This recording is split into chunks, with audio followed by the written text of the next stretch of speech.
नमस्कार, मी दिग्पाल लांजेकर. आज माझ्या समवेत अवधूतजी गांधी आणि सचिन महाराज पवार आपल्या सगळ्यांच्या भेटीला आलो आहोत. फेसबुक दिंडी या पेजवरनं स्नेहगाथा स्टुडिओमध्ये व्हर्च्युअल दिंडीच्या या भेटीसाठी आम्ही सगळे एकत्र आलेलो आहोत. आणि फेसबुक दिंडीचा जो दरवर्षी विविध प्रकारे आपली परंपरा जपण्याचा जो हा उपक्रम चालू आहे, त्यातला ह्या वेळेसचा विषय त्यांनी घेतला आहे वारी परंपरेची. वारी पंढरपूरची जी वारी होते, आषाढीची असेल, कार्तिकीची असेल, याला एक दीर्घ, म्हणजे दीर्घ हा शब्द छोटा पडावा इतकी मोठी परंपरा आहे. आणि ती परंपरा नवीन पिढीपर्यंत पोहोचवण्यासाठी फेसबुक दिंडीचा हा एक छान उपक्रम आम्ही सगळे तुमच्यापर्यंत घेऊन येतो आहोत. अनेक प्रश्न माझ्यासारख्या जीवाला पडत राहतात की इतकी वर्ष ही वारी चालू आहे, वेगवेगळे लोक वेगवेगळ्या स्तरातनं, वेगवेगळ्या आर्थिक असतील, सामाजिक स्तरातनं येत राहतात. अत्यंत वेगळं जे अनेक वर्षांचे राजकारणी साधू शकलेले नाहीत असं एकात्म भावाचं स्वरूप या वारीमध्ये आपल्याला पाहायला मिळतं. हे घडतं कसं काय, याबद्दल नवीन छोटी मुलं आहेत ती आम्हाला अनेकदा प्रश्न विचारतात, काही तरुण प्रश्न विचारतात. आणि या प्रश्नांची काही उत्तरं सचिन महाराजजींच्या अभ्यासातून, अवधूतजींच्या परंपरेतून आपण शोधण्याचा प्रयत्न या उपक्रमातून आता करणार आहोत. मी सचिन महाराजांना पहिला प्रश्न विचारतो की महाराष्ट्राची जी परंपरा आहे, त्यात वीरांची आहे, संतांची आहे, सगळी आहे. या परंपरेमध्ये वारीचं एक अनन्यसाधारण महत्त्व आहे. हे महत्त्व जरा आम्हाला सगळ्यांना विशद करून सांगा. वारी ही महाराष्ट्रातली सगळ्यात मोठी सांस्कृतिक घटना आहे. वा. कुठला इव्हेंट आहे, आपण विचार करू मागच्या 1000 वर्षातला. सर्व जाती धर्माच्या लोकांचा सहभाग असणारा, सर्व प्रदेशातल्या लोकांचा सहभाग असणारा. बरं, त्याच्यामध्ये ज्ञानव्यवहार पण होतोय, ज्याच्यामध्ये लोकव्यवहार पण होतोय, ज्याच्यामध्ये सांस्कृतिक व्यवहार पण होतोय, ज्याच्यामध्ये बोललं जातं आहे, भेटलं जातं आहे, प्रेमही केलं जातं आहे, द्वेष बाजूला सारला जातो आहे, अहंकार बाजूला सारला जातो आहे. आणि खूप प्रेमानं गात गात गात गात 18-20 दिवस चालत जाण्याचा इतका सुंदर सोहळा महाराष्ट्र वगळता इतर कुठं नाही आहे. इरावतीबाई म्हणाल्या होत्या, इरावतीबाई कर्वे, त्या असं म्हणाल्या होत्या की ज्या राष्ट्रातील लोक पंढरपूरच्या वारीला जातात त्याला महाराष्ट्र असं म्हणतात. क्या बात. म्हणजे महाराष्ट्राची व्याख्या करत असताना वारीला वगळून आपल्याला करता येणार नाही, संतांना वगळून आपल्याला करता येणार नाही. एका विशिष्ट ध्येयानं, प्रेमानं इतका सगळा जनसमुदाय चालला, जनांचा प्रवाह. आणि काय होतं की काही नाही, एक विठ्ठलाची मूर्ती आहे आणि त्या पांडुरंगाच्या दिशेनं लाखो लोक प्रेमानं चालत जातात. हा अद्वितीय सोहळा ही महाराष्ट्राची महत्त्वाची गोष्ट आहे. वारी ही महाराष्ट्राची आत्मखूण आहे. सेल्फ आयडेंटिटी नावाची जी गोष्ट आपली असते, स्व अस्तित्वाची एखादी खूण आपल्याला दाखवायची असते, महाराष्ट्रानं जर ठरवलं की ती मी दाखवीन, तर महाराष्ट्राच्या समोर वारी हाच एकमेव पर्याय आहे. दुसरा पर्याय नाही, दुसरा पर्याय नाही. म्हणजे मला कायम असं वाटत आलेलं आहे की अन्य लोककला विविध प्रांतांच्या असतात, तर वारी हा कायम अनेक लोककलांचा आणि लोकांचा समुच्चय असं वाटत आलेलं आहे. या वारीचं हजारो वर्षांचं एक परंपरा आहे. वारी कधी सुरू झाली हे जसं नदीचं मूळ सांगता येत नाही तसं सांगता येत नाही, बऱ्याचदा अभ्यासक सांगू शकतात. पण हे जे स्वरूप आहे ते आता कालानुरूप बदलत पण चाललं आहे आणि चांगल्या पद्धतीने, म्हणजे ज्याला आपण इंग्रजी भाषेत ॲडॅप्टेबिलिटी म्हणतो आपण, ती वारीची खूप आहे. आणि ते बदलत चाललं आहे स्वरूप, आणि तरीसुद्धा अत्यंत मोठ्या प्रमाणावरती ते संस्कृती आणि परंपरा टिकवून आहेत. या बदलत्या स्वरूपाबद्दल तुम्ही काय सांगाल? बदलतं स्वरूप आत्ता आपल्याला जर समजून घ्यायचं असेल तर जुनं स्वरूप काय होतं हे एकदा थोडं समजलं पाहिजे. एक काय की संतांच्या अगोदर भक्तीचा सगळा जो व्यवहार होता, सगळं भक्ती करणं नावाची जी गोष्ट होती, काय होतं की एक मठ असायचा किंवा काहीतरी असायचं आणि त्या जागेवर सगळ्यांनी जायचं आणि गेल्यानंतर तिथे एक जण कुणीतरी सांगणार असेल, वर कुणीतरी बसलेला असेल, तो ज्ञान सांगेल, गायन करेल आणि इतर लोकांनी सहभाग न घेता ऐकायचं. बरं, ते ऐकत असताना, ते ग्रहण करत असतानाही उतरंडी होत्या, त्या जातीच्या उतरंडी होत्या. म्हणजे की व्यासपीठावर कुणी बसायचं हेही ठरलेलं होतं. खाली ऐकायला मंदिराच्या गाभाऱ्यात कुणी बसायचं हेही ठरलेलं होतं आणि पायरीच्या खाली कुणी बसायचं हेही ठरलेलं होतं. संतांनी हे सगळं मोडीत काढलं आणि भक्तीच्या प्रांतामध्ये लोकशाही निर्माण केली. आणि ती लोकशाहीचा जर मी काय म्हणतो की अधिवेशन जर काय असेल तर ती म्हणजे वारी आहे. पंढरपूरच्या वाळवंटामध्ये ज्ञानेश्वर महाराज, नामदेव महाराज आदी करून साऱ्या संतांनी विठ्ठल भक्तांना एकत्र केलं आणि एकत्र केल्यानंतरचा हा सगळा दिंडी सोहळा खूप मोठ्या प्रमाणामध्ये पुढे गेला. ज्ञानेश्वर महाराज आणि नामदेव महाराजांच्या अगोदर असे विठ्ठलाचे भक्त होते का? निश्चित होते. बरं, वारी करणारे होते का? निश्चित होते. ज्ञानेश्वर महाराजांच्या अगोदरही वारी करणारी लोक होती. वारी म्हणजे काय? एका विशिष्ट तिथीला आपल्या इष्टदेवतेकडे जाणं, खेटा घालणं, याला वारी म्हणतात. मग वारी कुठं कुठं होते? वारी होताना आपण पाहतो काळूबाईची पण वारी करतात काही लोक, खंडोबाची पण वारी करतात. मात्र जितका नीटनेटकेपणा, जितका नेमकेपणा, जितकी तात्विक स्पष्टता वारकऱ्यांना आहे तितकी स्पष्टता इतर वारी करणाऱ्या मंडळींना नाही. ते फक्त कर्मकांडापुरतं काही ठिकाणी राहिलेलं आपल्याला दिसतं. ज्ञानेश्वर महाराजांचे वडील वारकरी होते. मुळामध्ये आपण आणखीन पाहिलं तर निवृत्तीनाथांचे सद्गुरू गहिनीनाथ महाराज हे सुद्धा पंढरपूरला आलेले दिसतात. त्यांनी सुद्धा निवृत्तीनाथांना उपदेश करत असताना कुठला उपदेश केला? तर तो कृष्ण नामाचा उपदेश केला आणि ते म्हणाले की गहिनीनाथे मज सांगितले सार, केली ज्ञानेश्वरी व्याख्या त्याची. म्हणजे आपण जर पाहिलं तर तो एक म्हणजे विठोबाकडे पाहण्याचा खूप म्हणजे ज्ञानेश्वर महाराजांच्या अगोदरचा एक मोठा प्रवाह होता. मात्र ज्ञानेश्वर महाराजांनी त्याचं सिद्धांतीकरण केलं. ते ज्ञानेश्वरीच्या रूपानं केलेलं आपल्याला दिसतं. वारीची परंपरा, वारकरी संप्रदाय हे ज्ञानेश्वर महाराजांच्या अगोदर होतं. मग वारीला जातात ना लोक, तर दर एकादशीला काही लोक जातात वारीला, शुद्ध एकादशीला.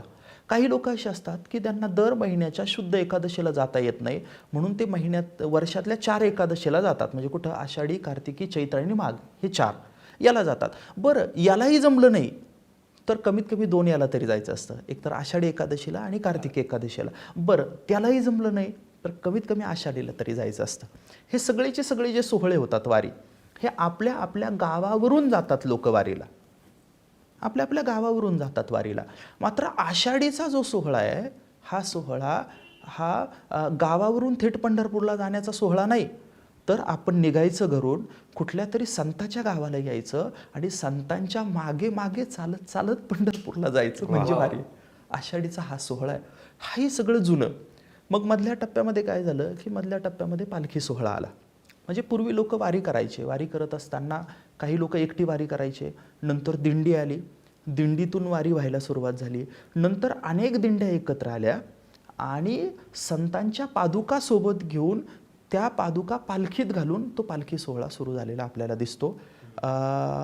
पहिला पालखी सोहळा हा सद्गुरू नारायण महाराजांनी, जगद्गुरू श्रीमंत श्री तुकाराम महाराजांचे चिरंजीव, सकळ वैष्णवा वाटे जीव प्राण तो हा नारायण देहूकर, असं ज्यांचं वर्णन निळोबाराय महाराजांनी करून ठेवलं.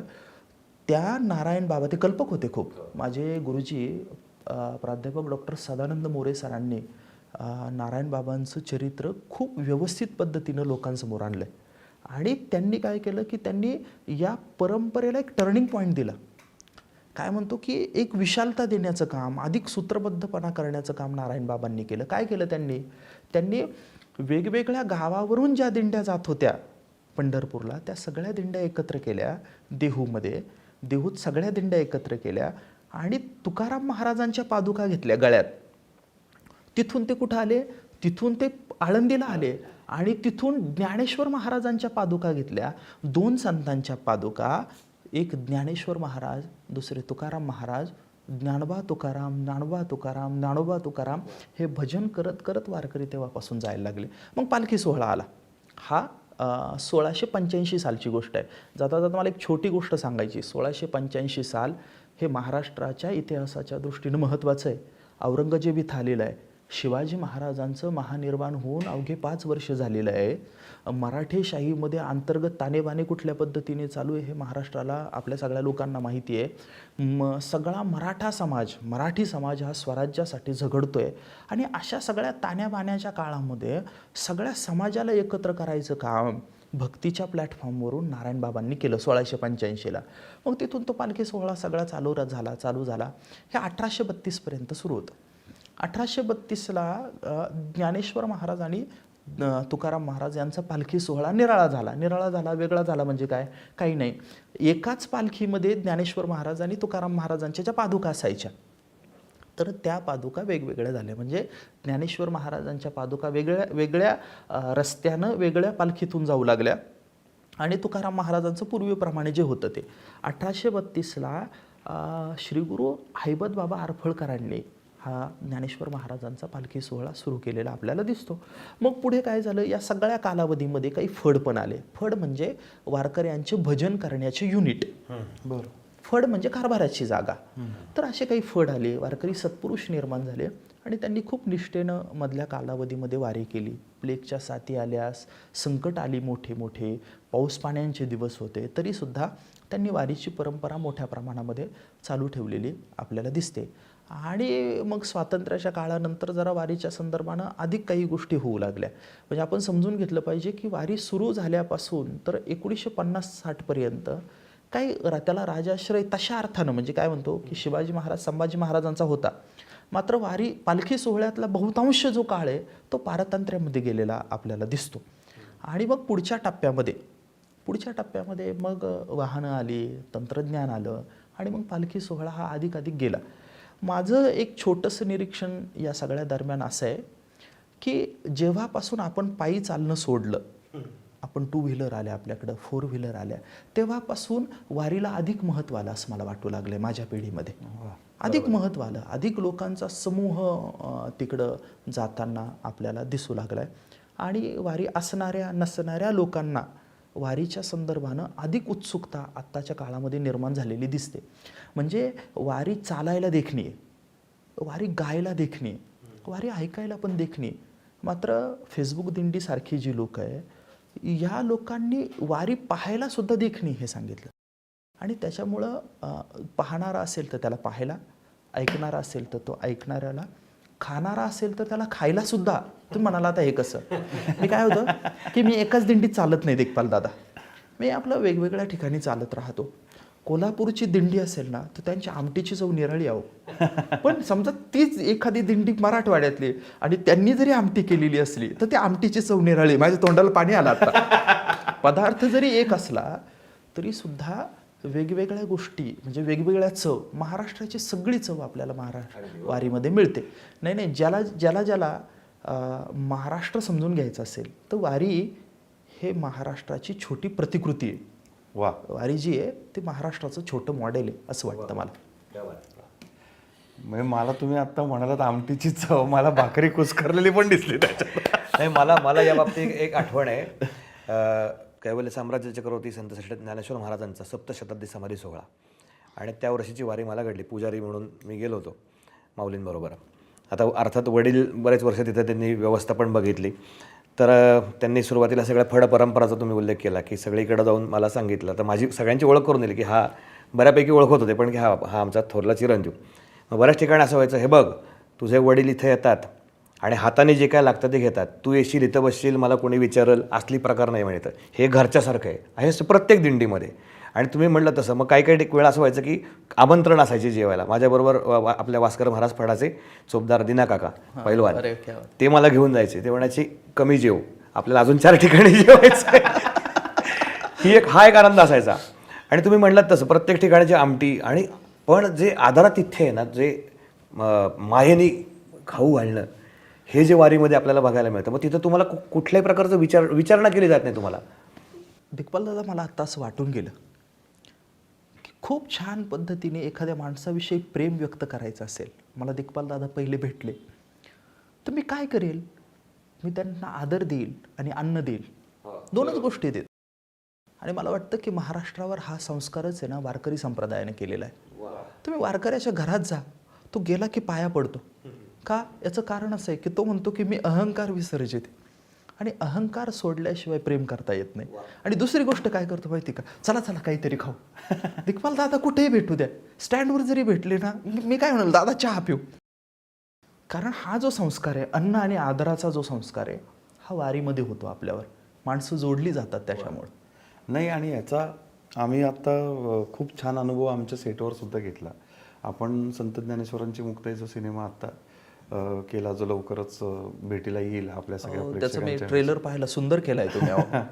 तर तेव्हा आम्ही हा दंडक ठेवला होता सुरुवातीला, की सेटवरती आल्यावरती नाम लावायचं, आपलं गंध लावायचं, आणि त्याच्यानंतर सर्वांनी भेटल्यानंतर गुड मॉर्निंग, गुड नाईट हे काही न करता हाय हॅलो काही म्हणायचं नाही, सगळ्यांनी वाकून एकमेकाला नमस्कार करायचा आणि रामकृष्ण हरी म्हणायचं.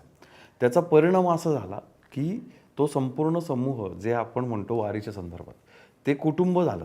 तो सेट हा प्रोफेशनल एका चित्रपटाचा सेट न राहता ते कुटुंब झालं. आणि ज्ञानेश्वर माऊली, मुक्ताई आणि जेवढे काही संत आपण त्याच्यामध्ये दाखवायचा प्रयत्न केला आहे, त्या संतांना दाखवण्याचं ते जे एक मिशन म्हणून त्यांनी घेतलं, त्यामुळे चित्रपट फार चांगला झाला असं बघणाऱ्यांचं मत आहे.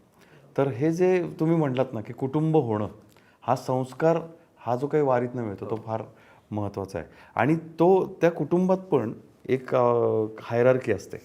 म्हणजे आपलं कुटुंबाचं पण कुटुंब प्रमुख असतं. कोणी वडील, म्हणजे असं आमच्या घरात आमची आई आहे, ते कुटुंब प्रमुख आहे आमची.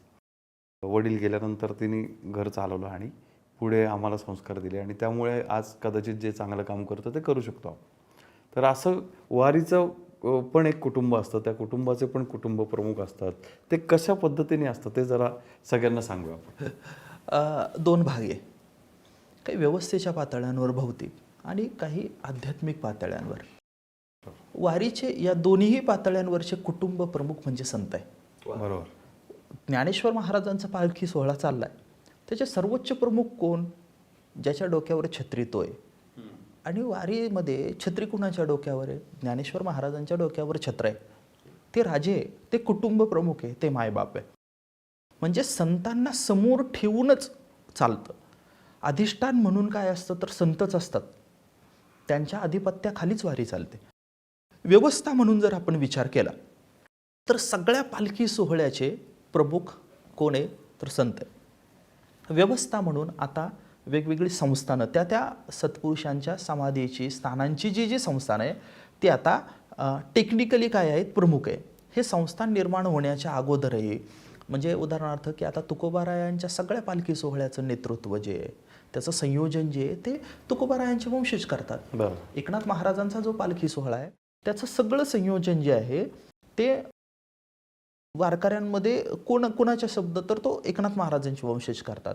ज्ञानेश्वर महाराजांचा विचार केला तर हैबत बाबा आरफळकर वगैरे ही मंडळी जी आहेत त्यांचे वंश प्रतिनिधी ते करत होते. आता त्याच्यामध्ये संस्थान पण करतं. बरं, हा झाला एक टप्पा.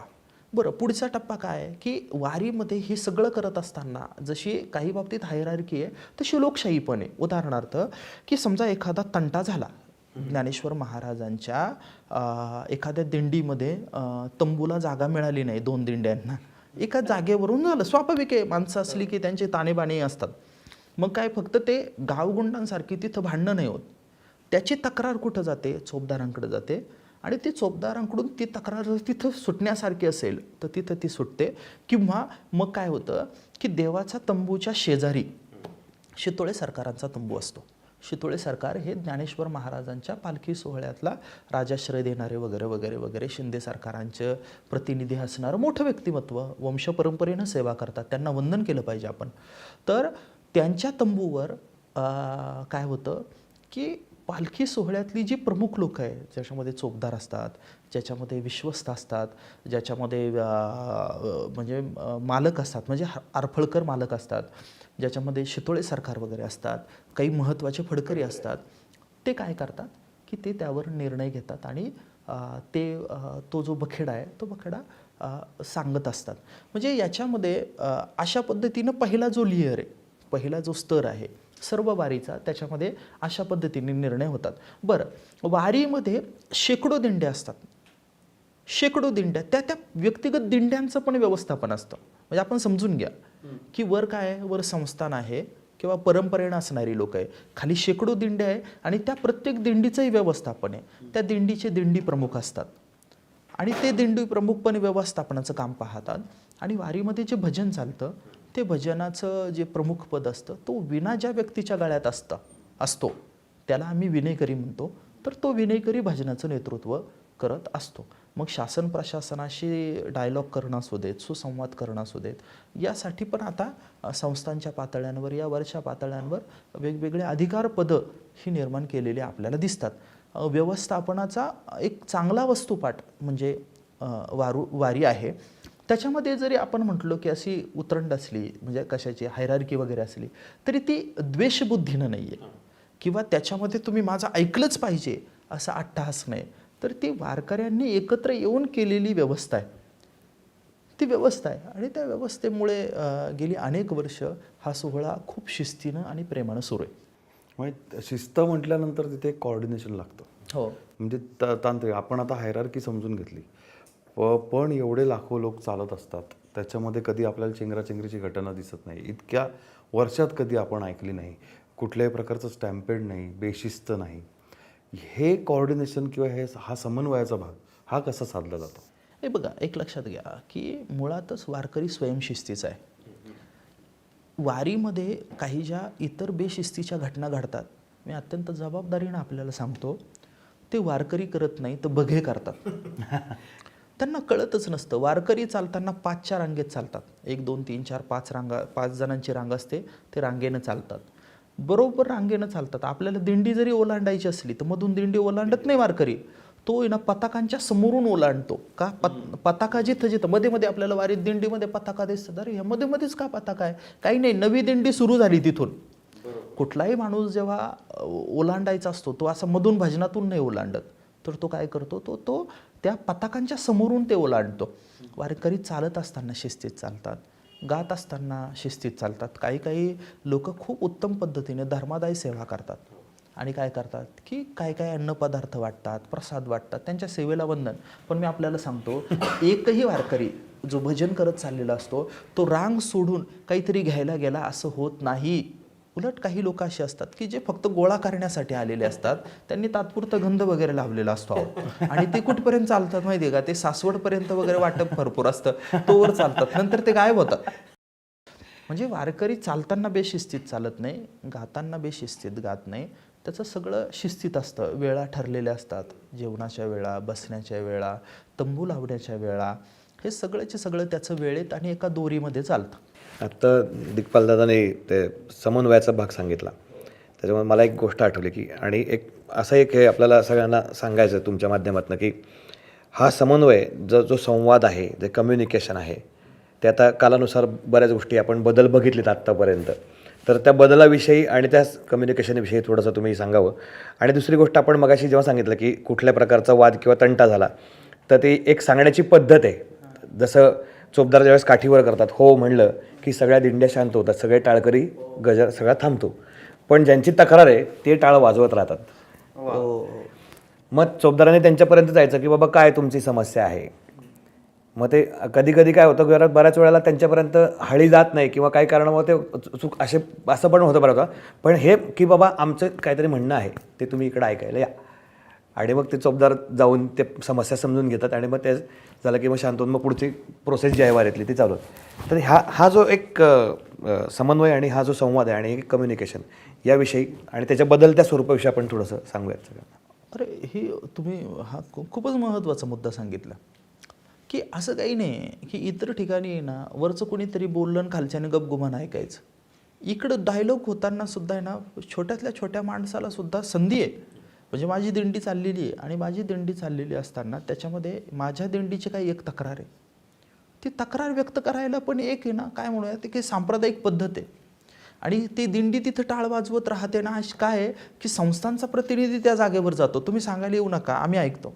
तुम्ही समजून घ्या, या छोट्या छोट्या जरी गोष्टी असल्या तरी ह्या महत्त्वाच्या आहे. म्हणजे हे केवढं अहंकार सोडणे की मी आता चोपदारांच्या बाबतीत बोलायचं झालं तर ते माऊलींचं सगळं पहिले प्रमुख पद आहे अधिकाराचं, तर ते स्वतः त्यांची जागा सोडून त्या दिंडीपर्यंत येणं हाच एक खूप मोठा संदेश आहे की मी कुठला तरी, म्हणजे एका अर्थाने आज जे आपण बाहेर बघतो की मी बॉस आहे आणि माझ्याकडे तुमचा प्रॉब्लेम असेल तर तुम्ही माझ्याकडे घेऊन या, हे शिकण्यासारखं आहे की एक मोठं कार्य जेव्हा चालवायचं असतं तेव्हा अधिकारी व्यक्तीला सगळ्या तळागाळाच्या लोकांचा परामर्श घ्यावा लागतो, सगळ्या तळागाळातल्या लोकांची काळजी घ्यावी लागते. हा खूप मोठा संदेश वारीतनं या निमित्ताने मिळतो. म्हणजे हे कदाचित खूप लोकांना माहिती नसेल की या पद्धतीने कम्युनिकेशन होतं, की दंड तो वरती केल्यानंतर सगळ्यांनी थांबणं आणि बरोबर ज्यांची समस्या आहे त्यांनी टाळा वाजवत राहणं. हा म्हणजे तो बघायला, ऐकायला आणि अनुभवायला खूपच विलक्षण आहे हे सगळं. कम्युनिकेशनचा विषय तुम्ही बोलला, संवादाचा. तर म्हणजे त्याच्यामध्ये हे सगळे संवाद तर होताच, मात्र दुसऱ्या बाजूला वारकऱ्यांचा घरच्यांशी होतो का, त्याच्या पण काही पद्धती मधल्या काळात इंटरेस्टिंग मला समजल्या. तशा आहे की समजा घरच्यांना आठवण आली कुठल्या तरी, दिग्पाल दादा गेले कुठं वारीला गेले, आता ते चालत चालत जाणार आणि घरच्यांना आठवण आली, मोबाईलचा काळ नाही, फोन नाही, मग तुम्हाला काहीतरी जर पाठवायचं असेल निरोप तर कसं पाठवणार? काही नाही, तुमचं नाव टाकायचं दिग्पाल लांजेकर आणि तुम्ही ज्या दिंडीत चालता त्या दिंडीचा नंबर टाकायचा. उदाहरणार्थ आपण असं मानू की तुम्ही एक 26 नंबर दिंडीमध्ये चालता, मग काय की दिग्पाल लांजेकर दिंडी नंबर 26, संत ज्ञानेश्वर महाराज पालखी सोहळा, संपलं.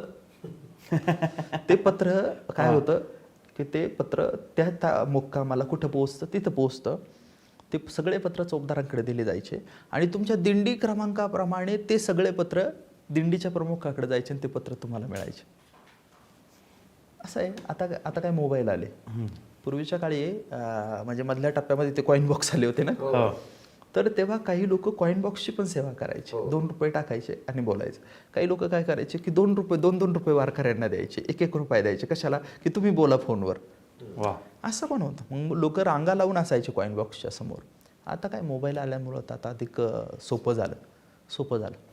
मला आठवतं चोपदार गुरुजी पण पत्र म्हणजे वारकऱ्याला सुद्धा घरी पत्र पाठवत असेल तर त्याने फक्त पत्ता देऊन गुरुजींकडे सगळी पत्र द्यायची आणि गुरुजी ज्या ठिकाणी मुक्काम आहे त्या ठिकाणी त्या योग्य व्यक्तीकडे देऊन मग ते त्याच्या घरी पाठवलं जायचं. संस्थांचा जो ट्रक होता, ज्ञानेश्वर महाराज संस्थांचा जो ट्रक होता, तर त्याचा एक मी असं ऐकलंय की त्या ट्रकला समोरच ती पोस्टाची पत्रपेटी असायची, अडकवलेली असायची. आपलं जे पत्र असेल ते त्यात टाकायचं.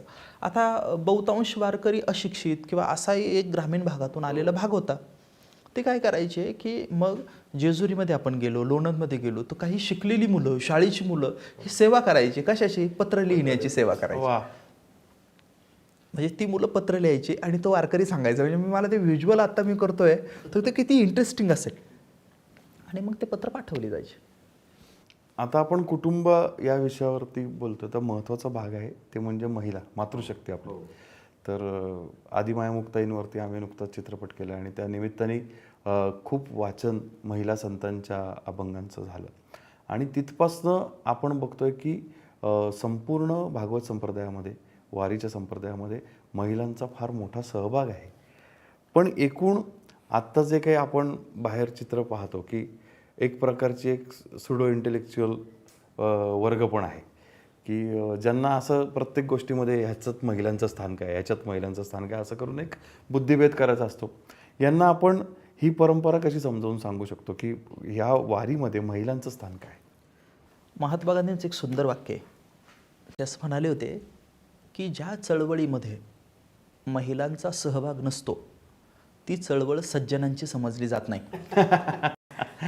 वारकरी संप्रदाय ही महाराष्ट्रातली सर्वात मोठी सज्जनांची चळवळ आहे. वा. इथं जनाबाई, नामदेव महाराजांच्या नंतर जनाबाई महाराजांनी फडप्रमुख म्हणून काम केलंय. इथं मुक्ताई आहे. म्हणजे 1400 वर्ष जगण्याचा अट्टहास करत राहणारे, 14 वेळेस अट्टहास करणारे असे. आणि या छोट्याशा चिमुरड्या कोण? मुक्ताबाई. आणि गोष्ट अशी काय झाली की त्यांना फक्त जिवंत राहणं म्हणजे जगणं नाही, हे मुक्ताबाई आईसाहेबांनी सांगितलं. म्हणजे आपण पहा की मुक्ताबाईपासून जनाबाईंपर्यंत आणि बहिणाबाईंपासून तर सोयराबाईपर्यंत या सगळ्या आदिमाया ज्या आहे, मातृशक्ती ज्या आहेत, त्यांना वारकरी संप्रदायामध्ये मोठी जागा राहिलेली आहे. ते जावेद अख्तरांनी मुंबईच्या साहित्य संमेलनामध्ये भाषण केलं आणि भाषण करताना त्यांनी एक महत्त्वाचा मुद्दा सांगितला. म्हणजे मुक्ताबाई आईसाहेब ज्यावेळी अभंगामध्ये नाममुद्रा वापरत होत्या, स्वतःच्या नावानं अभंग रचना करत होत्या, त्यावेळेस युरोपमध्ये सुद्धा ते होत नव्हतं. मुक्ताबाईंच्या नंतर 350 वर्षानं एका महिलेनं कादंबरी लिहिली आणि तिनं सुद्धा तिचं पेन नेम जे आहे ते पेन नेम पुरुष ठेवलं, तिने कळू नाही दिलं. आपण कल्पना करा की 400 वर्षांपूर्वी संतांनी हा स्पेस जो आहे हा दिला होता. डॉक्टर रुपाली शिंदे यांनी आपल्या वारकरी दर्पणला महिला संतांच्या संदर्भानं काही एक लिहिलं. ते म्हणाल्या की आपण स्त्रियांच्या बाजूनं बोलतो, स्वातंत्र्याचा मुद्दा त्याची चर्चा करतो आणि निश्चित केली पाहिजे. जी लोक महिलांचा सन्मान करत नाहीत ती वारकरी नाही.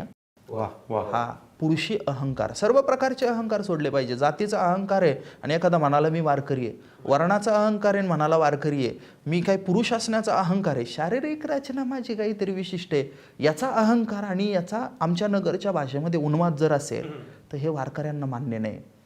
तर ह्या सगळे अहंकार बाजूला सारून आपण व्यक्ती म्हणून त्या व्यक्तीला प्रतिष्ठा दिली पाहिजे, ही भूमिका आहे. फक्त मग काय होतं, एक गोष्ट थोडीशी अडचण अशी होते व्यवस्था करत असताना की कीर्तन वारकरी महिला करतात, भजन वारकरी महिला म्हणतात. मात्र जेव्हा व्यवस्था चालते, एक व्यवस्था दिंडीची रचना होते, तर दिंडीत पहिल्यांदा कुठं पताकवाले, नंतर मोकळा चालणारा पुरुष समाज असतो, भजनी लोक असतात, विनेकरी असतो, तुळशीवाल्या हांडेवाल्या महिला आणि स्त्रिया अशा क्रमानं चालतात. आता ही व्यवस्था म्हणून आहे. वारकऱ्यांच्या मनामध्ये कुठल्याही पद्धतीनं महिलांच्या संदर्भानं अशी भूमिका नाही आहे.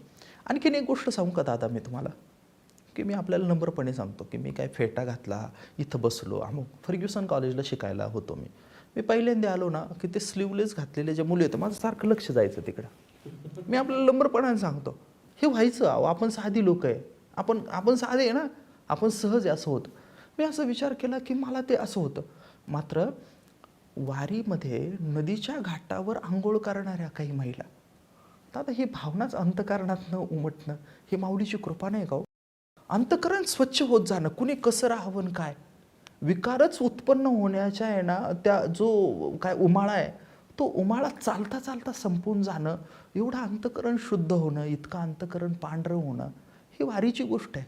वारीमध्ये कुणाला तरी म्हणजे कुणीतरी बाई आहे म्हणून तिला आहे ना नाकारूही नका आणि तिला स्वीकारूही नका. कुठलाही अहंगंडही ठेवू नका आणि कुठलाही न्यूनगंडही ठेवू नका. ही वारीची भूमिका आहे. व्यवस्था म्हणून काही गोष्टी ज्या आहेत त्या वेगवेगळ्या असतात, त्या वेगवेगळ्या राहणार आहे. आता काही लोक म्हणतात की काही वारीमध्ये आपण पाहिलं तर महिलाच स्वयंपाक करताना दिसतील, भाकरी थापताना. माझी किती इच्छा असली तर मला येत नाही ना कौशल्यपूर्ण काम, मी ते करू काय?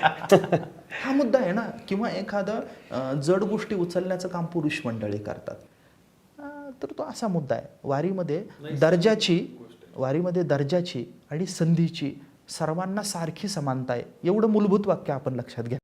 दर्जाची पण संधी समान आहे आणि संधीची पण आहे.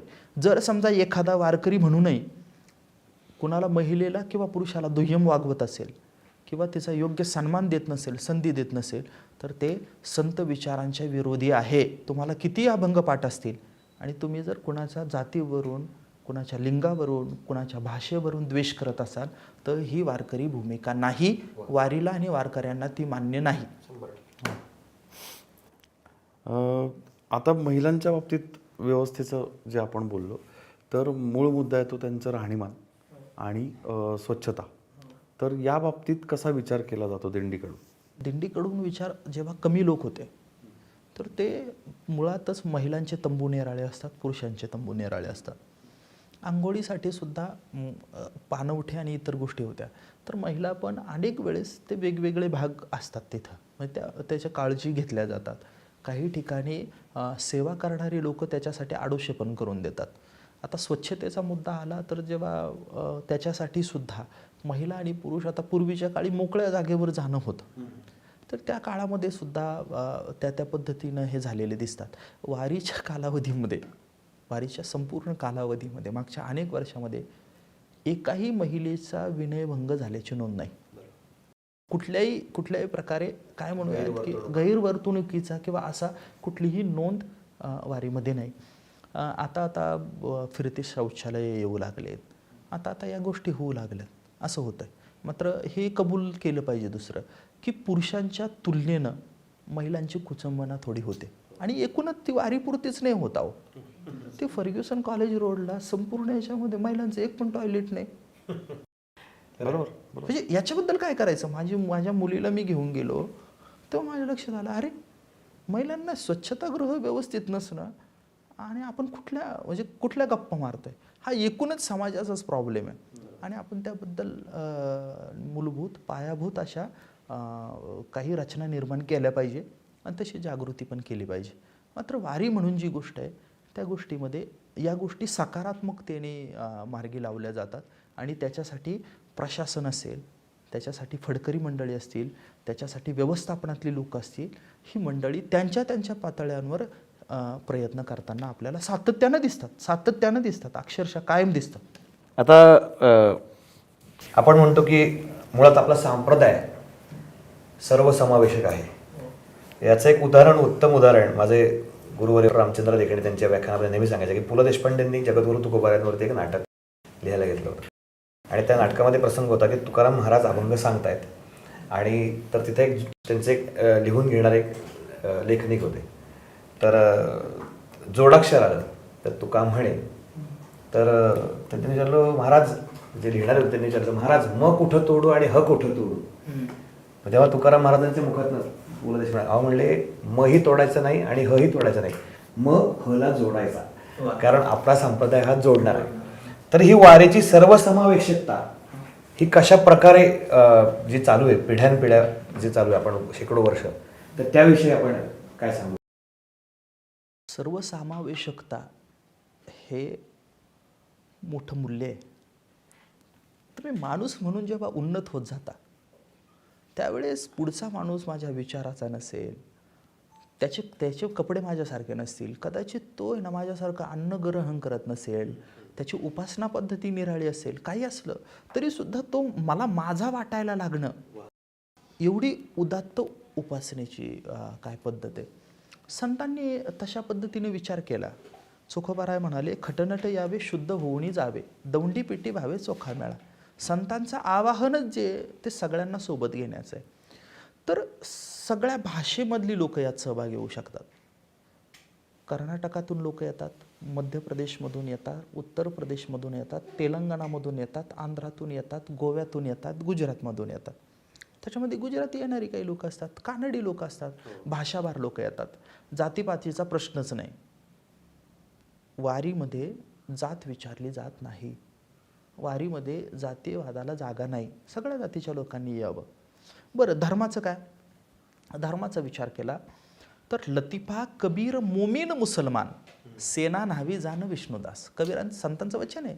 लतीफ महाराज, कबीर महाराज, मोमीन महाराज हे सगळे मुस्लिम होते. जगद्गुरू तुकाराम महाराजांचे समकालीन श्रीगोंद्याचे शेख महम्मद महाराज, शेख महम्मद अविंद, त्याचे हृदय गोविंद असं संतांचं वचन आहे. तर ते शेख महम्मद महाराज त्यांची पालखी पंढरपूरला येते. त्यांची पालखी पंढरपूर वारकरी होते.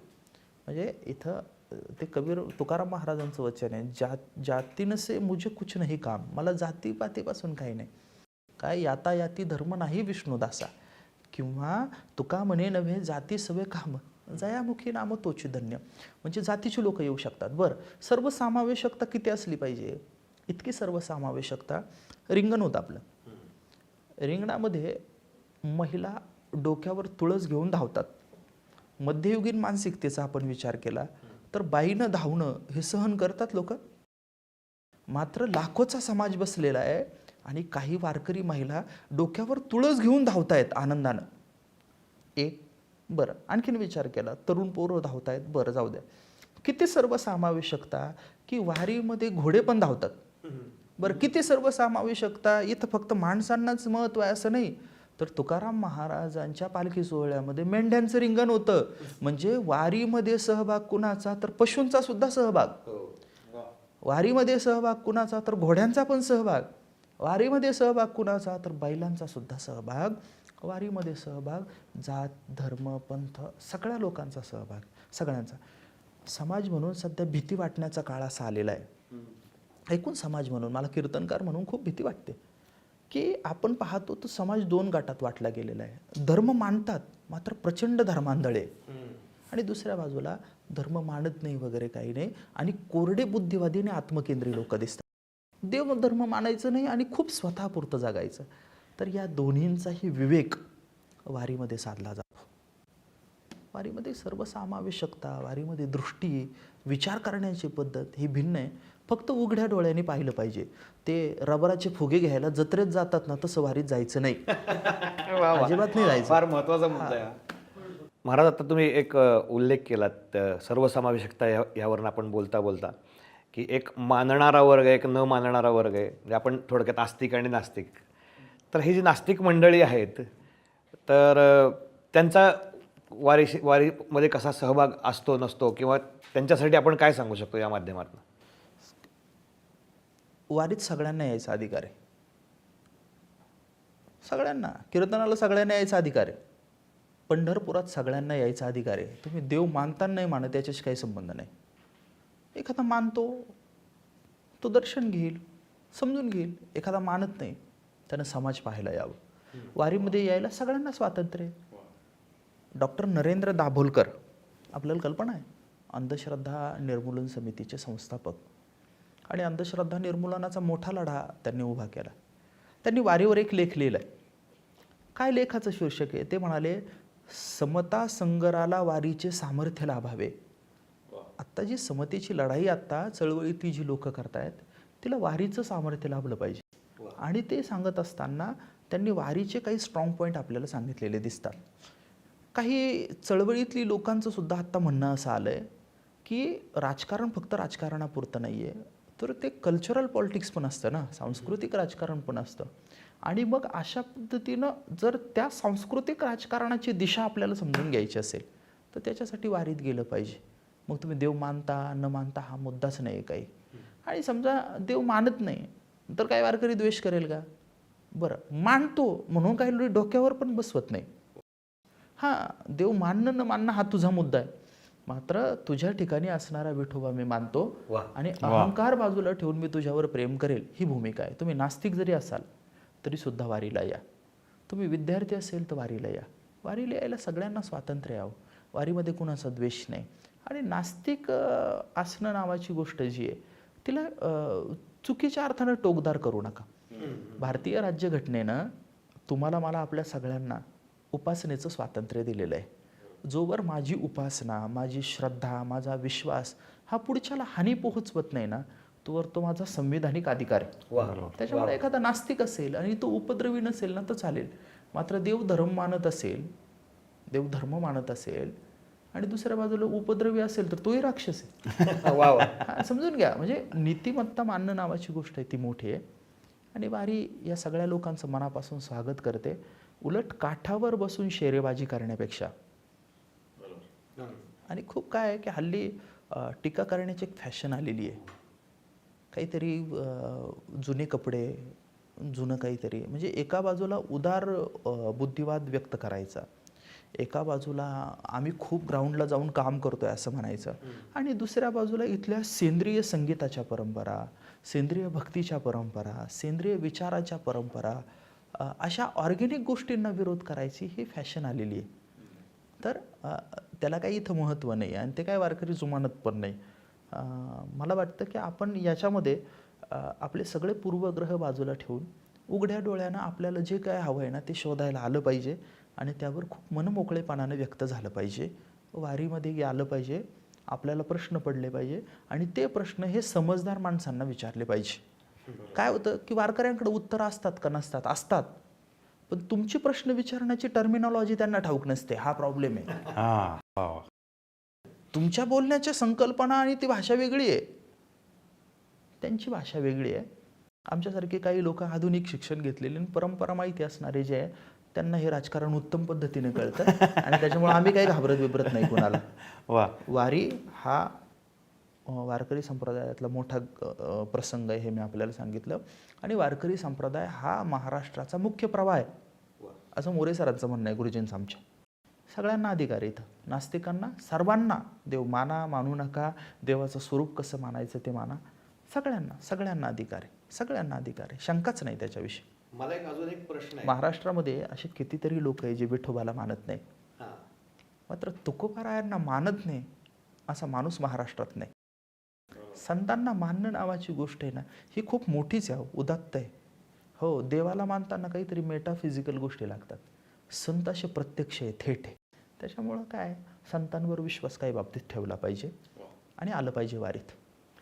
मला एक प्रश्न नेहमी पडतो. बरेचदा वारीवरती तुम्ही म्हणले टीका करणारे लोक, अनेक वेळा अशी टीका केली जाते की हा एवढ्या मोठ्या जनशक्तीचा अपव्यय आहे. एवढ्या लोकांच्या जे मॅन पॉवर आपण म्हणतो की हे महिनाभर man hours. Man hours, man power, ह्याचा हा अपव्यय असं काही लोकांचं म्हणणं असतं. तर मला असं वाटतं की आपल्याकडं अपव्यय जर म्हणायचं झालं तर IPL सारख्याच हे होतात, मॅचेस होतात. हजारोच्या संख्येने, लाखोच्या संख्येने तिथं प्रेक्षक असतात.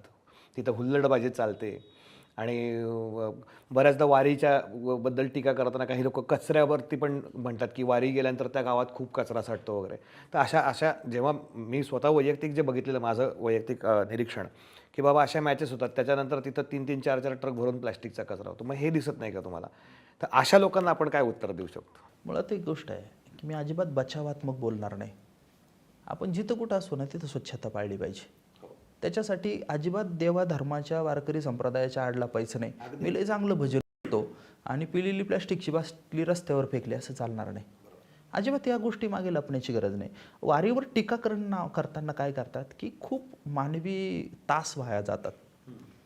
काय होतं की एखादा लढवय्या माणूस असतो, तो बाहेर पडतो आणि लढाईला जातो आणि तो पण आहे ना शेकडो तास झुंजत असतो. तो काहीतरी मारून घेऊन येतो आणि गावात त्याची विजयी मिरवणूक निघते. वारकरी सुद्धा आहे ना काहीतरी ना जिंकायलाच निघालेला असतो, मात्र ते न दिसणार असतं. त्यानं जे मारलेलं असतं ना ते दिसत नाही. आणि मी म्हणतो काय की आपण 365 दिवसांपैकी 15 दिवस स्वतःच्या शोधासाठी बाहेर पडणं हे आपल्या व्यक्तिमत्वामध्येच काय आहे, ॲडिशन आहे.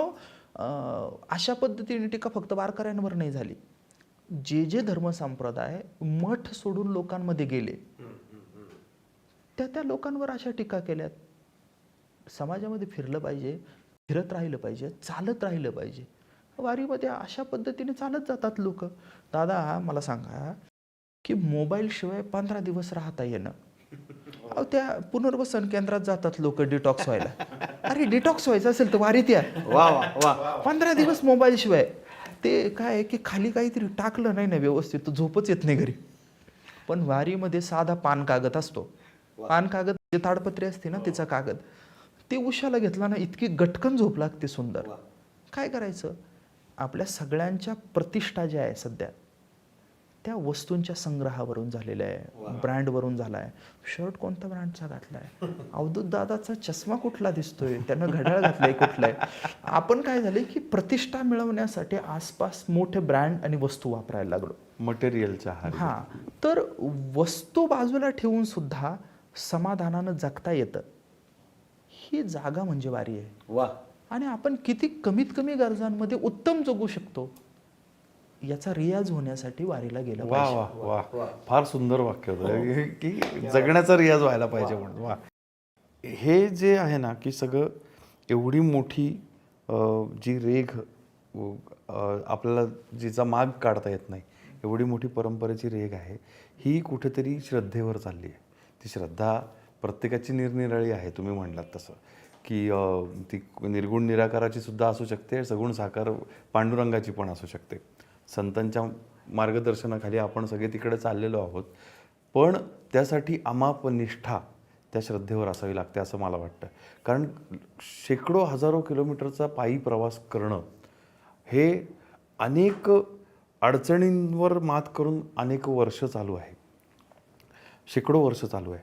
म्हणजे आत्ता फेसबुक दिंडीच्या माध्यमातून आपण बघतो की दरवर्षी एक सुंदर गाणं भेटीला येतं. यावर्षी ते लिहायचं भाग्य मला लाभलं. तर त्याच्यामध्ये एक ओळ आली, कारण मी लिहित नाही, जसं जगद्गुरू म्हणतात तसंच आहे ते, करीतो कवित्व म्हणाला हे कोणी नवे माझी वाणी पदरची, असंच आहे. कारण मला ते जाणवतं नेहमी मी लिहित असताना. तर एक ओळ आली आपल्या शेतकरी बांधवांच्या निमित्ताने की ते वारंवार आपण वारीत त्यांना भेटतो की पिकं आले तरी गाती, नाही आले तरी येती. म्हणजे दुष्काळ पडू दे किंवा कुठल्याही प्रकारचं संकट उभं राहू दे, आपण सगळे कोविडच्या मधून या सगळ्याला गेलो, तिथे खरं फेसबुक दिंडीची मला वाटतं प्रेरणा आहे की प्रत्येकाला वारीला जाता आलं पाहिजे. तर हे कोविडच्या माध्यमातून झालं. अशा कुठल्याही अडचणीवर मात करून आपण वारी करतोच. ह्या निष्ठेमागची प्रेरणा काय आहे असं मला? काय सुंदर बोललाय हो दादा तुम्ही कीर्तनकार व्हा चांगलं. काय आहे, पेरणं आणि उगवणं.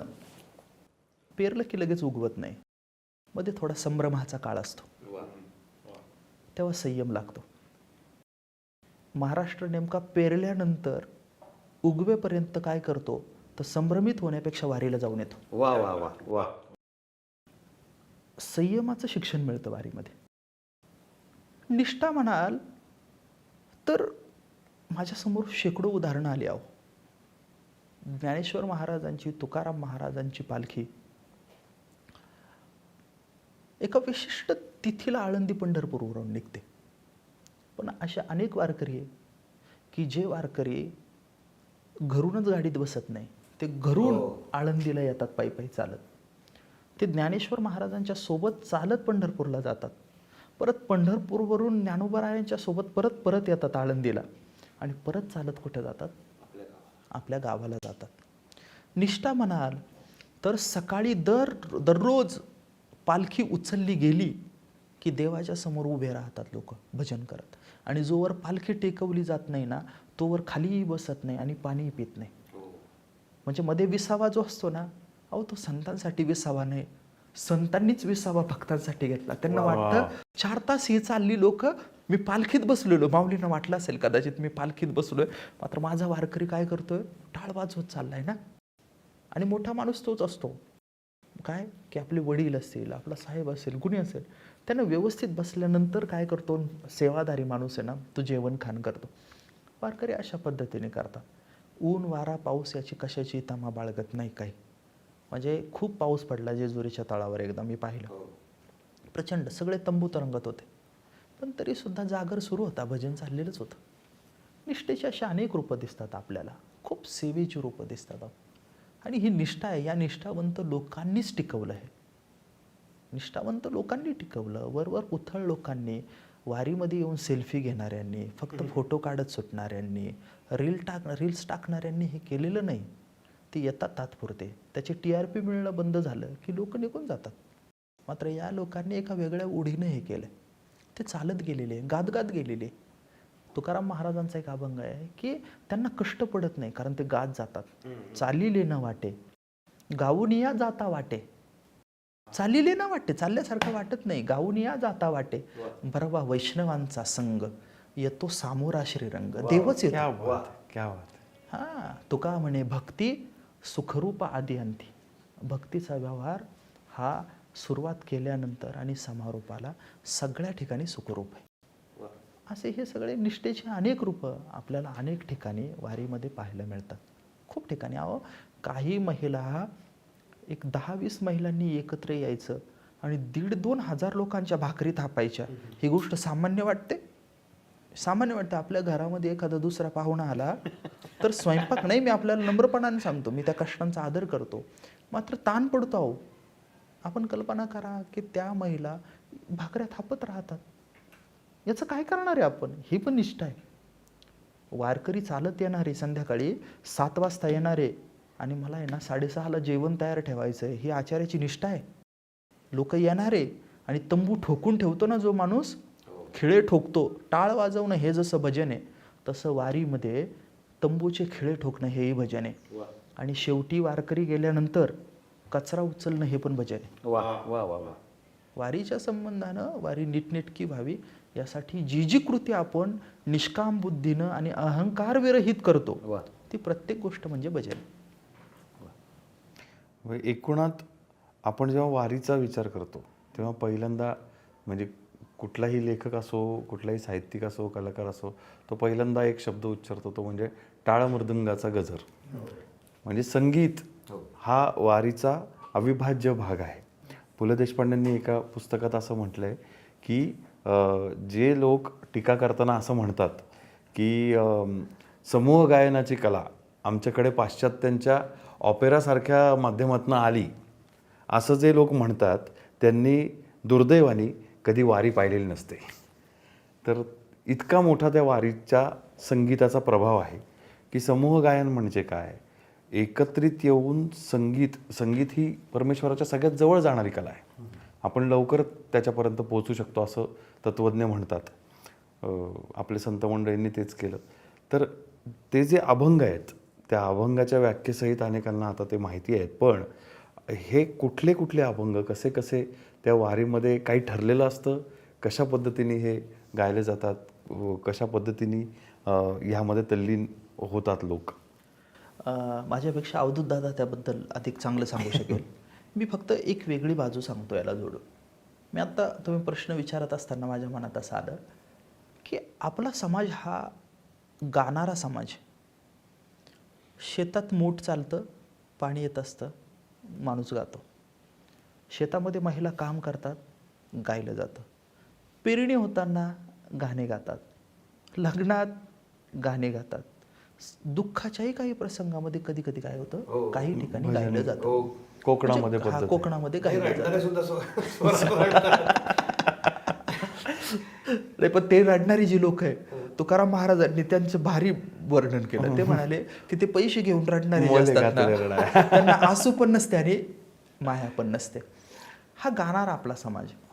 मात्र हे मग त्याच्यामध्ये हे सगळं भौतिक दृष्टीनं गायलं जातं. मात्र पारमार्थिक दृष्टीनं गाणं हे हे वारकऱ्यांमध्ये घडतं. वारकऱ्यांमध्ये कर्मकांड महत्त्वाचं आहे का? वारकऱ्यांमध्ये इतर गोष्टी महत्त्वाच्या नाही. वारकऱ्यांमध्ये महत्त्वाचं काय माहिती का? भजन. तुका म्हणे येथे भजन प्रमाण, काय थोरपण जाळावे ते.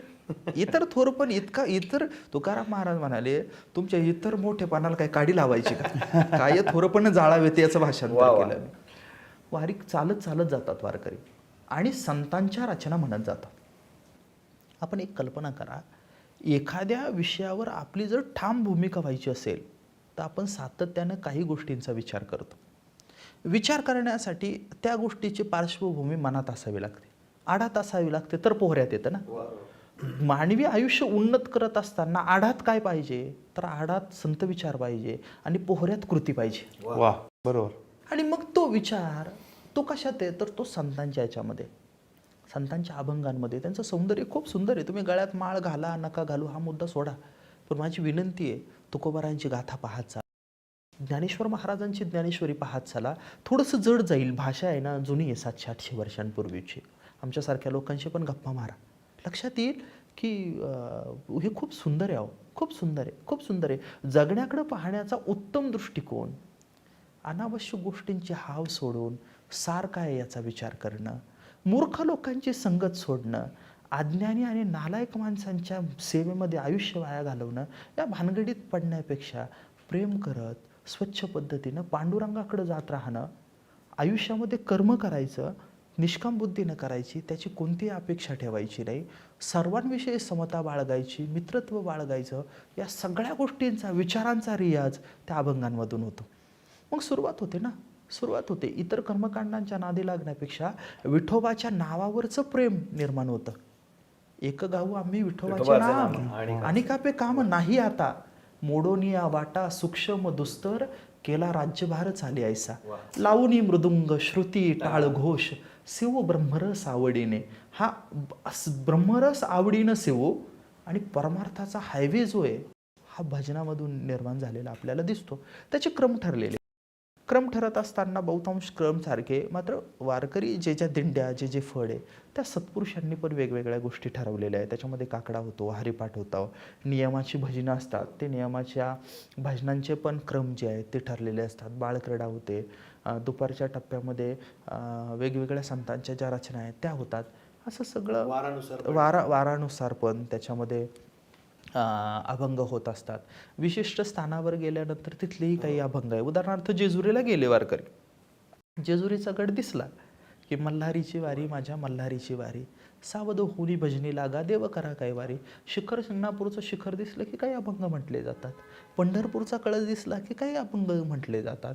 म्हणजे हा अभंगांचा जो क्रम आहे तो वारकऱ्यांचा परंपरेनं ठरलेला क्रम आहे आणि त्याच्यामध्ये खूप गोड आहे, खूप गोड. मी सांगू तुम्हाला, मला गाता येत नाही दादा, मात्र मला आहे ना, मी काही नाही, खूप शांत पद्धतीने चालता चालता लोक गात जे राहतात ना, ते गाणं स्वरात पण असतं आणि दुसरं त्याच्या मागे एक व्यापक व्याकुळता असते. काय हो, इतकं प्रेम आहे त्याच्यामध्ये, इतकं एखादा डोळे खोल खोल गेलेला माणूस जेव्हा आहे ना खूप आर्ततेनं गातो ना, त्यावेळेस पांडुरंग मला वाटतो तिथे तिथे पांडुरंग. तुम्ही कल्पना करा, डोळे खोल खोल गेलेला, पांढरे कपडे आहे, मात्र शहरी पांढरे कपडे नाही, मातीमध्ये मळलेली, नंतर नदीच्या पाण्यात धुवून तांबट झालेली, पिवळसर झालेली पांढरी कपडे, ते घातलेला एखादा वारकरी माणूस जेव्हा गातो ना, ते भजन आहे ना, ते काय, मी म्हणतो की मला वाईट वाटतं, आपण घरी असतो आणि तंद्रीत असतो, मात्र अशी तार कधी लागली आपल्याला? अशी तारच लागली नाही, अशी समाधीच आपल्याला लागली नाही का? ती भजन वगळता इतर कुठे लागत नाही. भजनामध्येच त्याच्यासाठी जावं लागेल. वरून कोणतीही गोष्ट न घेता नशा करणं म्हणजे भजन आहे. मात्र इतर नशा आहे ना, आयुष्याचं वाटोळं करतात. ही नशा आपल्याला उन्नत करते, उन्नत करते. हो, आणि चांगला वारकरी भजनाशिवाय राहू नाही शकत. हो, ज्या दिंडीत भजन नाही ना, त्या दिंडीत किती चांगलं जेवण असलं तरी वारकरी तिथे राहत नाही. हा, ते म्हणतात तिकडं भजन आहे, तिकडं जाऊ. चांगल्या भजनाकडेच जातात वारकरी. मला इथं देखणे सरांचं एक वाक्य आठवलं, कायम सर सांगायचे की काय आनंद आहे भजनाचा, जो आनंद योग्याला समाधीचा, तो वारकऱ्याला भजनाचा, असं सर कायम सांगायचे. आणि आपण परंपरेविषयी सांगितलं की आपले एक, आणि भारतीय संगीत परंपरेमध्ये मला वाटतं वारकरी संगीत परंपरेचं एक विशिष्ट महत्त्व आहे. आणि त्याच्यावरती फार कोणी संशोधन केलं नाही, कारण ते परंपरेने चालत राहिलं. पण त्याचा जर विचार केला, आपण जेव्हा अभंग म्हणतो, आपल्याकडं पद्धती आहेत म्हणण्याच्या, त्या गोष्टी त्या पद्धतीने अभंग म्हणण्याच्या पद्धती आहेत. तर बऱ्याच वेळेला आता वारकरी संतांचेच अभंग इतर बऱ्याच मोठमोठ्या कलाकारांनी गायलेले आहेत. तर त्यांनी गाताना, आता समजा आपण उदाहरणार्थ घेऊ, सुंदर ते ध्यान हा अभंग आपण घेऊ, तर भारतरत्न लता मंगेशकरांनी तो अभंग गायलेला आहे. तर त्याचं पहिलं चरण ध्रुपद केलं जातं, किंवा भीमसेनजींनी माझे माहेर पंढरी गायला आहे. असे अनेक अभंग उदाहरण देता येतील की त्याचं पहिलं चरण जे तेच ध्रुपद करून जातं. पण आपण जेव्हा वारकरी पारंपरिक चालीमध्ये कुठले अभंग गातो, काही अपवाद वगळता, तर दुसरं चरण अभंगाचं हे त्याचं ध्रुपद असतं. म्हणजे रूप पाहता लोचने सुख झाले व साजणी, तर तो हा विठ्ठल बरोबा, तो हा माधव बरोबा, हे त्याचं ध्रुपद असतं. असं प्रत्येक, काही अपवाद सोडले तर प्रत्येक अभंगाचं हे एक वारकरी संगीताचं वैशिष्ट्य. आणि जेव्हा आपण भजनामध्ये गातो, शेवटच्या चरणाची चाल बदलली जाते. हे त्याचं कारण माहीत नाही का आलं, कसं आलं, पण ही पद्धत एक बऱ्याच काळापासून रुजलेली समाजामध्ये. आणि तुम्ही म्हणालात तसं की भजना इथं वारकरीमध्ये, आपल्या परंपरेमध्ये वारीच्या, किंवा इतर ठिकाणी भजन परंपरेमध्ये ज्याला गाता येतं तोही गातो, ज्याला गाता येत नाही तोही गातो. खेड्यापाड्यांमध्ये गावकरी भजन चालतं. अजूनही बऱ्याच ठिकाणी परंपरा गावांनी जपलेल्या आहेत. ते फार महत्त्वाचं आपल्याकडे एक आहे. इथं पुण्याच्या आसपासच्या आपण गावांचा विकास जर बघितला तर पण गावांनी भजन परंपरा जपलेल्या आहेत. तर तिथं बरीच मंडळी अशी असतात की त्यांना गाता येत नाही, पण भजनाचा त्यांचा जे एक उत्साह असतो ना, ते वेगळाच असतो. पण तिथं मला असं वाटतं की मग तिथं काय महत्त्वाचं आहे, तर तो भाव महत्त्वाचा आहे. म्हणजे आपलं भारतीय शास्त्रीय संगीत जर आपण बघितलं तर ही स्वरप्रधान गायकी आहे. ही स्वरप्रधान गायकी, इथं स्वराला प्रचंड महत्त्व आहे. एखादा राग, विशिष्ट राग घेतला तर त्या रागात आरोह अवरोह जे काय सांगितलेत, कुठले स्वर आहेत, कोमल जे काय आहेत सगळे शुद्ध स्वर, त्या स्वराच्या पलीकडं जायचं नाही. तिथं शब्दांना महत्त्व नाही. आपण बंदिशी ऐकल्या शास्त्रीय संगीतात, तोडून मोडून गातात कसंही. स्वरप्रधान गायकी. आपण भावसंगीत जे आहे आपलं, सुगम संगीत, हे बघितलं तर शब्दप्रधान गायकी आहे. तिथं शब्दांना महत्त्व आहे. स्वरांना तर आहेच आहे, पण शब्दांचे उच्चार, व्याकरण, ते सगळं सांभाळलं गेलं पाहिजे तिथे. पण मला असं वाटतं की आपलं वारकरी संगीत जे आहे, भक्ती संगीत, हे पारंपरिक जे संतांनी आपल्याला एवढा मोठा ठेवा दिला आहे, इथं स्वरप्रधान, शब्दप्रधानपेक्षा भावप्रधान जास्त ही गायकी असं मला वाटतं. आणि अभंगामध्ये गायनाचे रंगी शक्ती अद्भुत हे अंगी, हे तो देणे तुमचे देवा, घ्यावे अखंडित सेवा. आणि स्वतः भगवंतांनी सांगितलं की तुम्ही मगाशी उदाहरण दिलं की त्याच्या डोळे खोल गेलेला एखादा वारकरी तन्मयतेने, निष्ठेने आणि अतिशय आर्तपणे गातो, तिथं पांडुरंग निश्चितच उभा राहणार, कारण स्वतः भगवंतांनी तसं सांगितलंय, मदभक्ता यत्र गायंती. तुकाराम महाराजांचा अभंग आहे देखपाल दादा. ते म्हणाले की तुला देव पाहिजे का?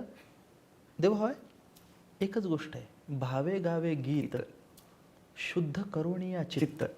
तुझं भावा आहे देव, तरी हा सुलभ उपाय.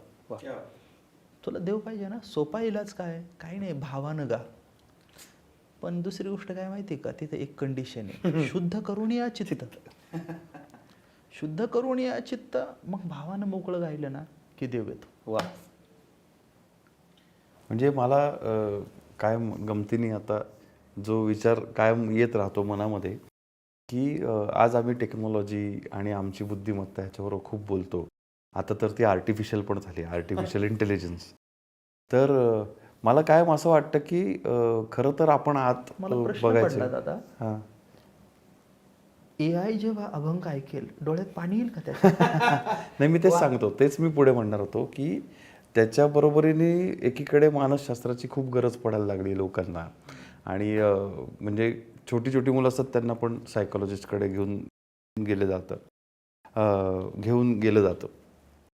तर हे सगळं करत असताना माणसाचा IQ याच्याबद्दल बोलताना तो वाढत चाललाय का कमी होत चाललाय असा मला प्रश्न पडतो. तो संतांच्या या अभंगांच्या माध्यमातून कसा पडतो की अ, अत्यंत दिग्मूढ झालेल्या अशा समाजाला मार्गदर्शन करण्यासाठी भगवंतांनी गीता सांगितली. ती समजेना आम्हाला म्हणून माऊलींनी ज्ञानेश्वरीमध्ये त्याची टीका केली. ती समजेना कालांतराने म्हणून अनेक संतांनी काम केलं आणि सरते शेवटी जगद्गुरू तुकोबारायांनी गाथेमध्ये त्याचा परामर्श घेतला. आता आम्हाला त्याचेही शब्द कळेना झालेत, मग आमचा IQ वाढत चाललाय का कमी होत चाललाय? खरं तर मला असं वाटतं की आम्ही ते साधं साधं सोपं ज्ञान पण समजून घ्यायला कमी पडतो आहोत. आणि त्यामुळे वारकरी संगीताचं जो काही भाग आहे तो माणसाच्या जीवनात फार महत्त्वाचा ठरतोय असं मला तरी वाटतं. आम्ही त्याचा अनुभव पण घेतला आहे कोविडच्या काळामध्ये. जगद्गुरू तुकोबारायांचा अभंग हा प्रत्येक चित्रपटात असावा असा आम्ही एक दंडक स्वतःला घालून घेतला आहे शिवराज अष्टकाचा चित्रपट करताना. तर कोविडच्या काळामध्ये हेची येळ देवा नका हा जो अभंग आहे तो अभंग फत्ते शिकस्त चित्रपटामध्ये आपण घेतला होता. तर त्याचं इतकी पारायणं झाली. आम्हाला पोलिसांचे, डॉक्टरांचे, सुरक्षा कर्मचाऱ्यांचे, स्वच्छता कर्मचाऱ्यांचे फोन यायचे की दादा हा अभंग ऐकून आम्ही जगतोय, नाहीतर आम्ही आत्ताची परिस्थिती पाहताना आत्महत्याच केल्या असत्या. म्हणजे आम्ही त्या प्रत्यक्ष डॉक्टरांचे असे फोन घेतलेले आहेत त्या काळामध्ये. तर ही जी ताकद आहे, आत्मिक ताकद, ती सगळी त्या अभंगांमध्ये आहे. छत्रपती शिवाजी महाराजांच्या बद्दलचे चित्रपट करत असताना ते घेण्याचं कारण असं की मला जाणवलेली गोष्ट आहे की आपण आज ज्याला कॅम्पेन म्हणतो, अनेक प्रकारे मी चित्रपट चालवण्यासाठी असेल, राजकीय असेल, अनेक प्रकारचे कॅम्पेन आपण करतो. तर जगद्गुरू तुकाराम महाराजांनी एक कॅम्पेन आपल्या मावळामध्ये चालवली होती ज्याच्यामधनं पाईकांचे अभंग निर्माण झाले, सैनिकांनी कशा पद्धतीने. तर मला असं वाटतं की त्याबद्दल आपण थोडंसं बोललं पाहिजे या निमित्ताने आपण संगीताबद्दल वारकरी. कारण ते प्रॅक्टिकल जे म्हणतो आपण की फक्त अध्यात्म काहीतरी पलीकडचं अलौकिक सृष्टी याच्याबद्दल न बोलता प्रॅक्टिकली जगण्याबद्दल पण या संतांनी तितकंच मोठं काम या माध्यमातून केलेलं आहे. तर मला असं वाटतं की त्याबद्दल आपण बोलूया. संतांचा सगळा व्यवहार जो आहे हा समाजाला तोडून नाही आहे. संतांचं म्हणणं काय, पारमार्थिक जीवन पण उन्नत झालं पाहिजे आणि भौतिक जीवनामध्ये सुद्धा कर्तव्याची एक दृष्टी आली पाहिजे ना, स्वच्छ. याच्या संदर्भानं शेकडो उपदेश आपल्याला दिसतात आणि ते थेट प्रापंचिक उपदेश दिसतात आपल्याला. सगळे आता तुम्ही कल्पना करा की सावतामाळी महाराजांचा अभंग आहे, कांदा मुळा भाजी अवघी विठाबाई माझी. हे कांदा मुळा भाजी ही गरज आहे आपली आणि अवघी विठाबाई माझी म्हणजे प्रपंच आणि परमार्थ या दोन्ही गोष्ट समानतेने चालवायच्या असतात. मग परमार्थही चांगला करायचा आणि प्रपंचही चांगला करायचा. प्रपंच गचाळ करायचा संतांना मान्य नाही. खूप दिवसांनी एक शब्द आला, हा बरं झालं, चांगला आला. कारण नेमकी भावना व्यक्त करायला चांगला शब्द सापडणं हे फक्त संतांचंच आहे. तर त्या काळातल्या गोष्टींना संतांनी प्रतिसाद आपल्याला दिलेला दिसतो. एकनाथ महाराजांचे अनेक अभंग आहे की त्यावेळेच्या त्या काळाला प्रतिसाद दिलेला दिसतो. नामदेव महाराजांचे अनेक अभंग आहे, त्याला त्या काळामध्ये प्रतिसाद दिलेला दिसतो, उपदेश केलेला दिसतो. तुकाराम महाराजांचे जर आपण पाहिले तर तुकाराम महाराजांच्या गाथेमध्ये अशा अनेक अभंग आपल्याला दिसतील. आणि त्यातही परत स्वराज्याची निर्मिती होत असताना 12 मावळामध्ये ज्या पद्धतीने म्हणजे मी परत तुकाराम दर्शन नावाच्या महत्त्वाच्या ग्रंथाकडे येतो. डॉक्टर सदानंद मोरे सरांचा तो ग्रंथ आहे आणि त्याच्यामध्ये त्यांनी खूप या प्रश्नाची बारकाईने चर्चा केली. ते म्हणाले तुकोबारायांच्या प्रभाव क्षेत्रातूनच शिवाजी महाराजांचे पहिल्या फळीतले सहकारी का निर्माण झाले? हा अपघात आहे का? हा अपघात नाही. तुकोबारायांचं काम त्याच्या मागे. तुकाराम महाराजांनी सगळे पायकीचे अभंग जे त्याचा अजिबात आणि अजिबात आहे ना काय केलं पाहिजे, खूप असा म्हणजे काहीतरी व्यापक अर्थ लावला नाही पाहिजे. थेट स्वराज्याच्या सैनिकांसाठीच सांगितलेले ते अभंग आहे. त्याच्यामध्ये ते गनिमी कावा आहे, शिवाजी महाराजांचं युद्धतंत्र, ते आपल्याला सापडतं. मला तो अभंग आत्ता पूर्ण पाठ नाही, पण त्याची सुरुवात अशी आहे, आपणा राखोनी ठकावे अनिक, घ्यावे सकळी हरून या. आपलं राखून ठेवायचं आणि दुसऱ्याचं काय सगळं हरून घ्यायचं. पुढं काय करायचं, आपला रस्ता नाही कळू द्यायचा. किंवा आणखीन दुसरा अभंग पाहिला तर ते वरवर शुरत्वाच्या गप्पा मारणारे मात्र आतमधून भित्र्या असणाऱ्या लोकांची टर उडवली तुकाराम महाराजांनी. तुकाराम महाराज म्हणाले, हत्यार शुराला साजतात, शुरा साजती हत्यारे, गांड्या हसतील पोरे. शुरा आहे ना, किंवा एखादा शेंदाड शिपाई असतो, तो आहे ना युद्धाची वेळ जोवर येत नाही तोवर खूप गप्पा मारतो. मात्र युद्धाची वेळ आली ना की गडबडून जातो, त्याला ते ढाल तलवार कशी हाताळायची कळत नाही. तर ते तुकाराम महाराज म्हणाले, ढाल तलवारी गुंतले हे कर, म्हणे बी झुंजार झुंजू कैसा. अगोदर झुंजार, मात्र लढाईची वेळ आली, त्याच्या हातात ढाल तलवार दिली, तर तो म्हटलं मी लढू कसा, माझे दोन्ही हात एंगेज झाले ना. अरे बाबा, ढाल तलवारीनेच लढायचं असतं. म्हणजे तिथं उपहास करून, प्रेरणा देऊन, टोचून बोलून, तुका म्हणे देवा काय निद्रा केली धावा, देवा झोपला की काय. की जेव्हा इथले राजा हे काय करत असतात, प्रजेला त्रास देत असतात, ते तुकोबारायांच्या कीर्तनाने शिवाजी महाराजांच्या मनात वैराग्य निर्माण झालं. स्वाभाविकच आहे, तुकोबारायांच्या अभंगगाथा वाचताना ज्या माणसाच्या अंतःकरणात वैराग्य निर्माण होत नाही हे खूप अवघड आहे. होतच आणि त्यातल्या त्यात जितका हळवा माणूस ना तितका तुकाराम महाराजांच्या लवकर प्रेमात पडतो, शरण जातो. शरण जातो. तुकोबाराय असं व्यक्तिमत्व आहे ना, तुमचं स्वातंत्र्यच काढून घेतात. तुम्हाला आहे ना तुमच्यासारखं करून त्यांच्यासारखं करून टाकतात, विचार करायला भाग पाडतात. म्हणून आहे ना मी सांगू का, लईच आहे ना जनावरासारखं मोकळं जगायचं असेल तर नादी नका लागू तुकाराम महाराजांच्या. तुम्ही तुकाराम महाराजांना वाचलं आणि अस्वस्थ झाला नाही असं होणार नाही. अवगुण काय की माझे मज कळो येते अवगुण, काय करू मन अनावर, आता आड उभा राहे नारायणा, दया सिंधूपणा साच करे. फेटा बांधत होतो, आता शूटिंग करायचं चांगला आला पाहिजे ना म्हणून आरशात पाहत होतो. असं याला आहे ना व्यवस्थित फेटा बांधणं म्हणतात. तुकाराम महाराजांचा अभंग समोर आला, आठवणी वेठोनी बांधिला मुंडासा, फिरत असे म्हैसा जना माझी, हाती दीड पान वरती करी मान, नाही तो सन्मान भली असे, श्वानाची या परी हिंडे दारोदार, पाहे परणारी पापदृष्टी. काय करू दादा, मी सांगू तुम्हाला की तुकाराम महाराजांनी माझ्या आयुष्यात एवढी अडचण केली की अनेक ठिकाणी तुकाराम महाराजच समोर येऊन उभे राहतात. लोभ होतो निर्माण, मात्र लोभ निर्माण झाला की काठी घेऊन तुकोबा उभे असतात, काठी घेऊनच उभे असतात. आणि अशा होते अडचण. माझे व्यक्तिगत आयुष्यात तर खूप गोंधळाला सामोरं जातो मी. म्हणजे माझे प्रॉब्लेमच वेगळे झालेले. चर्चा अशी चालली आपली, खरंच ना, म्हणजे आता ते जाऊ द्या, परत वेगळं काहीतरी प्रसंग आहे. तर तुकोबारायांना ऐकलं, पाहिलं, वाचलं आणि वैराग्य निर्माण झालं नाही असं होणार नाही. शिवाजी महाराजांच्या मनात निर्माण झालं. काय सांगितलं तुकाराम महाराजांनी त्यांनी सांगितलं की खरी देवपूजा काय आहे, स्वामी काज गुरु भक्ती, पितृ वचन सेवापती, हेची विष्णूची महापूजा, अनुभव नाही तुझ्या. काय सत्य बोल मुखे, दुखवे अनेकांच्या दुःखे. तू इतरांचं दुःख पाहून ना काय होय की तुलाही दुःख झालं पाहिजे. आणि निश्चयाचे बळ, तुका म्हणे हेची फळ.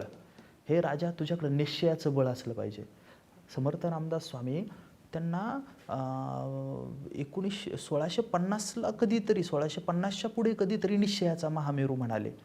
मात्र 16व्या वर्षी 15व्या वर्षी तुझ्या अंतःकरणात निश्चयाचं बळ असलं पाहिजे हे राजा, हे तुकाराम महाराजांनी सांगितलं.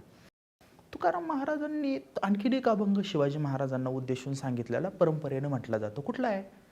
शिवाजी महाराजांनी प्रश्न विचारला, महाराज तुम्ही म्हणतात स्वामी काज गुरु भक्ती सगळं असं, मात्र आता मला स्वराज्यासाठी लढावं लागेल, हातात तलवार घ्यावी लागेल, तलवार घेऊन मी रक्तपात करणार, मारावंच लागणार ना कुणाला. मग काय करायचं परमार्थाचं? अंतःकरणात तर परमार्थात पहिली गोष्ट काय पाहिजे तर दयाच पाहिजे, आणि दुसऱ्या बाजूला लढायचं. तुकाराम महाराजांनी सांगितलं, हे राजा, दया म्हणजे काय? सर्वसामान्य प्रजेचं रक्षण करणं आणि जे प्रजेला त्रास देतात त्यांचा नायनाट करणं म्हणजे खरी दया आहे. काय हा दया तिचे नाव भूतांचे पाळण अनिक निर्दाळन कंटकांचे धर्मनीतीचा ऐकावा व्यवहार निवडिले सार असार हे पाप त्याचे नाव न विचारिता नीत भलतेची उन्मत्त करी सदा तुका म्हणे धर्म रक्षावयासाठी देवासही 8 जन्म घेणे. राजा तू जर रक्षण नाही केलं तर देवाला धर्मासाठी अवतीर्ण व्हावं लागेल. शिवाजी महाराजांनी देवाचा अवतार आहे ना लांबणीवर टाकलाय. नाहीतर काय हो नाहीतर काय दृष्ट निर्माण होतील. दृष्टांना मारायला कुणाला जन्माला यावं लागेल? देवाला यावं लागेल. शिवाजी महाराजांसारखे सत्पुरुष निर्माण झाले आणि त्यांनी देवाला विसावा दिलेला आहे की तू वैकुंठात आराम कर आणि आम्ही चांगलं काम करून इथं अफजल खानाला फाडतो. पाणी कसं वापरायचं शिवाजी सांगितलं तुकाराम महाराजांनी. वेचून या बळ बुद्धी उदक चालवावे युक्ती. हे राजा उदक युक्तीनं चालवलं पाहिजे हे सांगितलं. किंवा जया शिरी कारभार बुद्धी सारतयाची. राजा तुझी बुद्धी तुझी एकट्याची नाही आहे तर ज्या राजाची बुद्धी ही एका वेगळ्या अर्थानं प्रजेची पण बुद्धी असते. पैसे कसे राजाने खर्च केले पाहिजे हे तुकाराम महाराजांनी सांगितलं.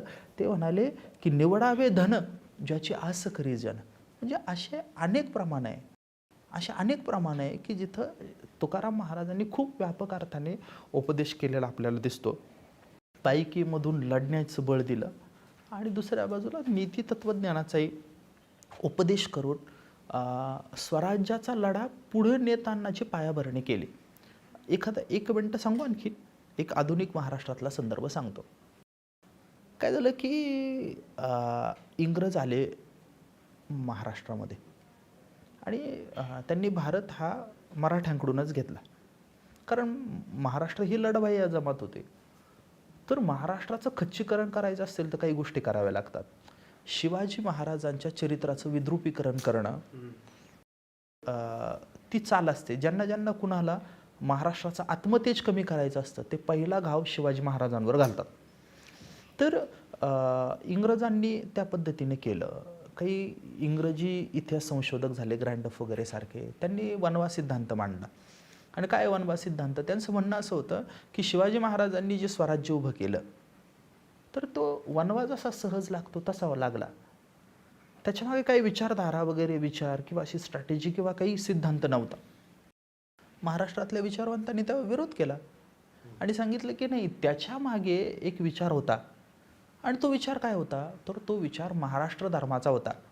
आणि तो महाराष्ट्र धर्म म्हणजे दुसरा तिसरा काही नाही तर महाराष्ट्र धर्म म्हणजे संतांचा भागवत धर्म. न्यायमूर्ती महादेव गोविंद रानडे, राजाराम शास्त्री भागवत वगैरे वगैरे वगैरे या सर्व मंडळींनी ही मांडणी करून ठेवलेली आहे. म्हणजे शिवाजी महाराजांचं काम उभं राहत असताना त्याच्या मागच्या तात्विक प्रेरणा या जगद्गुरू श्रीमंत श्री तुकोबाराय महाराजांच्या होत्या याच्याविषयी कोणतंही दुमत असण्याचं काहीही कारण नाही. संतांनी जो भागवत धर्म निर्माण केला त्या भागवत धर्माचं शौर्यात रूपांतर शिवाजी महाराजांनी केलं आणि हे काम पुढे नेलेलं आपल्याला दिसून येतं. आज आपल्याबरोबर अवधूत दादा आहेत.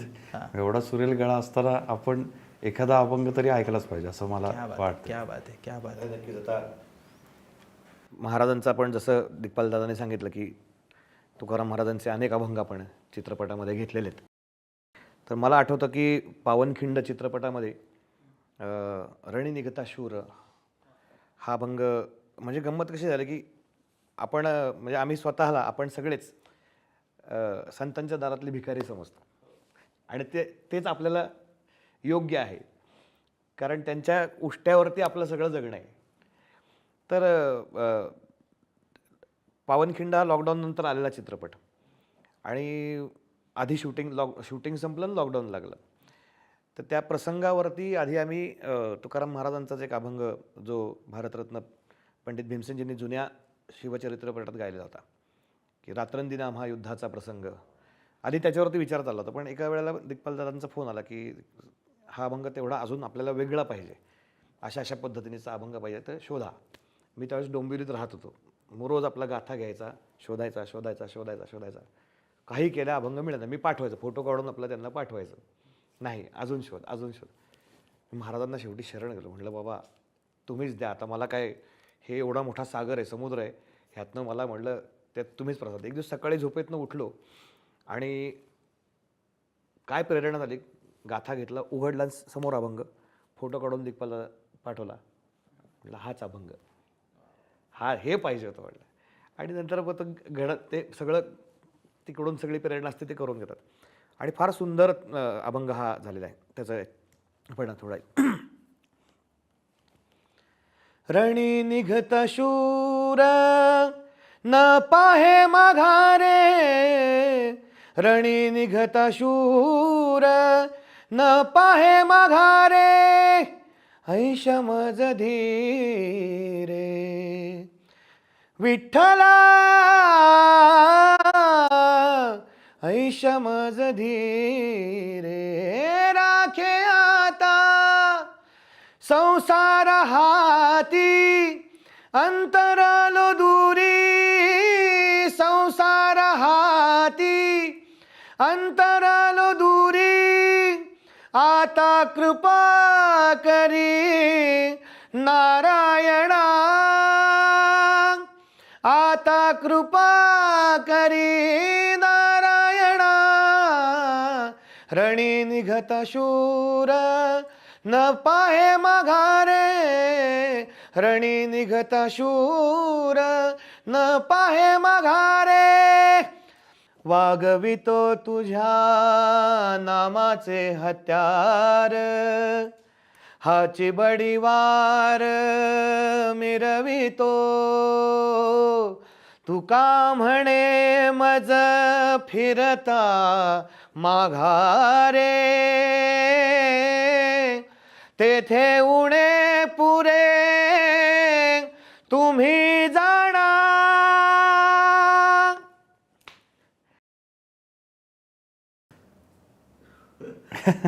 आणि तो इतका सुंदर प्रसंगाला तो साजेसा मिळाला की शिवा काशीत निघालेत पालखीत बसून, आणि हे सगळंच त्याला जणू काही जोडलं जात आहे की ते शिवाजी महाराजांचं नाव घेऊन चाललेत स्वतःला.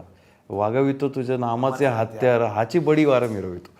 ते इतकं ते जोडून आलं सगळं. तो प्रसाद जगद्गुरू तुकाराम महाराजांचा मिळाला असं आम्ही समजतो. आणि त्यामुळे प्रत्येक चित्रपटामध्ये एक तरी अभंग असावा त्या असं. प्रसंगाला मिळतोच. म्हणजे गाथा हे असं भांडार आहे की आयुष्यातला तुमच्या कुठल्याही प्रसंग असो, कुठलाही काही असो, त्याचं उत्तर गाथेमध्ये असं मला वाटतं. म्हणजे शेर शिवराज चित्रपटामध्ये सगळ्या आपल्या सवंगड्यांना, सरदारांना, वीरांना घेऊन शिवाजी महाराजांनी तळ कोकण काबीज केलं. तो प्रसंग आम्हाला दाखवायचा होता. आणि त्याच्यामध्ये त्यांचं वर्णन करणारा अभंग आम्ही शोधत होतो आणि तो सापडला, आम्ही वीर झुंजार म्हणून.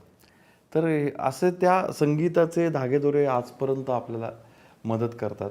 महाराष्ट्रामध्ये आचार्य अत्रेंपासून पु ल देशपांडेंपर्यंत ज्यांना ज्यांना शब्द उसने हवे असतील त्यांना त्यांना तुकोबारायांकडे जाण्याशिवाय पर्याय नाही. आज सुद्धा आम्हाला पण काय वेगळं म्हणून तर म्हणलं ना की करीतो कवित्व म्हणायला हे कोणी, हे त्यांनी जे म्हणून ठेवले स्वतःच्या बाबतीत, आपण तर सरळ सरळ उधार घेतोय. आता हे सगळं संगीताच्या बाबतीत म्हणत असताना आपल्याला जाणवतं की संत मंडळींना निसर्गाचं विलक्षण भान होतं. म्हणजे वृक्षवल्लीसारखा तुकोबारायांचा अभंग घेतला, तिथपासून सगळ्यांनीच असं म्हटलंय.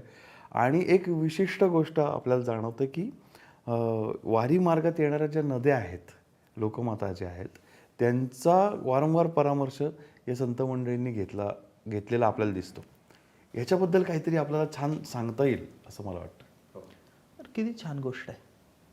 मला तर वाटतं की जे जे प्रवाहित आहे, जे जे सुंदर आहे ना, ते सगळं संतांनी रसिकतेनं अनुभवलेलं आहे. मात्र त्या रसिकतेला आहे ना परतत्वाचा स्पर्श त्यांनी घडवून आणला. नद्या आहेत, निरा आहे, निरेचं वर्णन आहे.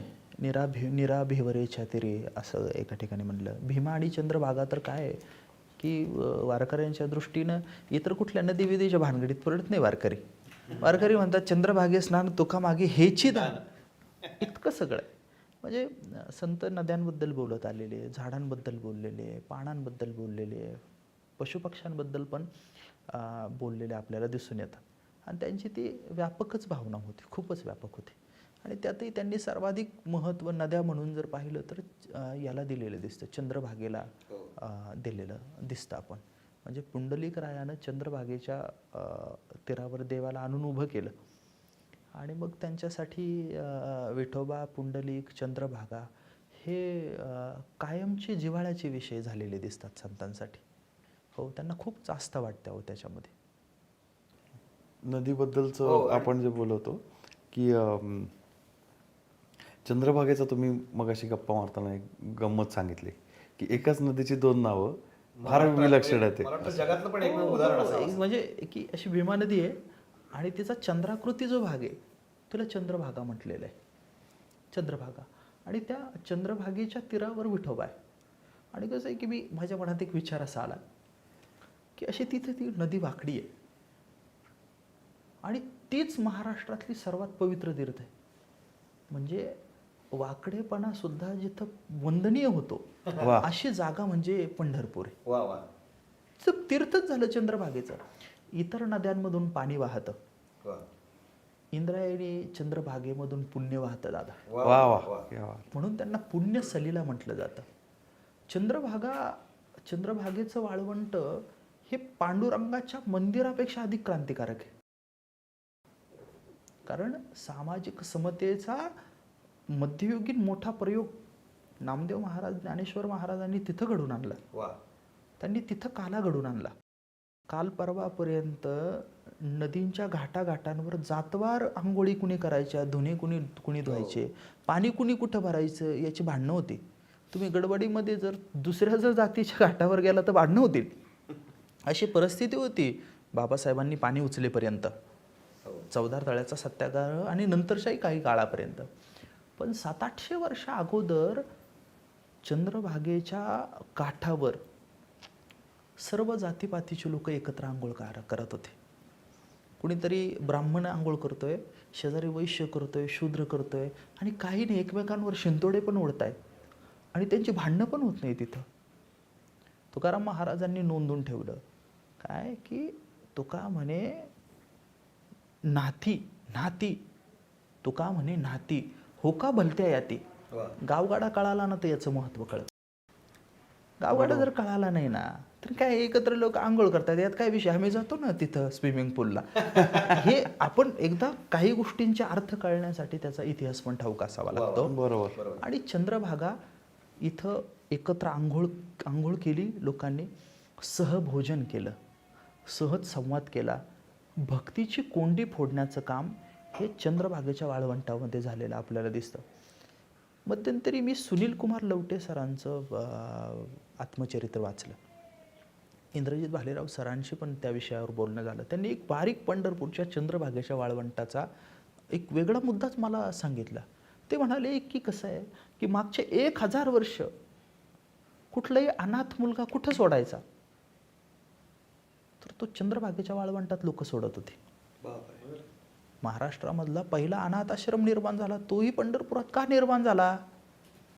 आणि सांगू तुम्हाला, जो अनाथ आहे ना त्याच्यासाठी पंढरपूरचं वाळवंट हीच जागा आहे. तुम्ही शब्दाने अनाथ असा पंढरपूरच्या वाळवंटात जा, तुम्ही भक्तीने अनाथ असाल पंढरपूरच्या वाळवंटात जा, पारमार्थिक तुम्हाला अधिकार नसेल तिथं अनाथ पण असेल पंढरपूरच्या वाळवंटात जा. विठोबा मायबाप म्हणून कोणत्याही रूपात सांभाळ करतो ही महाराष्ट्राची श्रद्धा आहे. आपण सगळे लोक साधी शेतकऱ्याची पोरं, आपल्याला कुठले ज्ञानाचे बिनाचे काय अधिकार होते. आपण सामान्य कुटुंबामध्ये जन्माला आलेलो, आपल्याला तत्त्वज्ञानच संतांनी शिकवलं. चंद्रभागेनं आपल्याला त्या वाळवंटाच्या त्या व्यासपीठानं आपल्यावर कृपा केलेली आहे. आणि अनाथ पण दूर व्हायचं असेल ना तर तिथल्या पाण्यामध्ये आंघोळ केली पाहिजे आणि काठावर चालणाऱ्या संत विचारांची पण जी गंगा आहे तिथे आंघोळ केली पाहिजे. तर मंडळी, हा चंद्रभागेसारखा गप्पांचा ओघ असाच कितीही वेळ चालू शकतो, पण वेळेची मर्यादा, कुठल्याही प्रकारची मर्यादा ही सुद्धा संतांनी सांगितलेली आहे. तर त्याच्यामुळे आपण थोडीशी वेळेची मर्यादा पण पाळूया. मी फेसबुक दिंडीच्या तर्फे सचिनजी महाराज आणि अवधूतजी गांधी यांचे आभार मानतो. आम्हाला इथे बोलवलं आणि जे वारी करू शकत नाही त्यांच्यापर्यंत वारी पोचवण्याची संधी दिली, याबद्दल त्यांचे सर्वांचे आभार मानतो.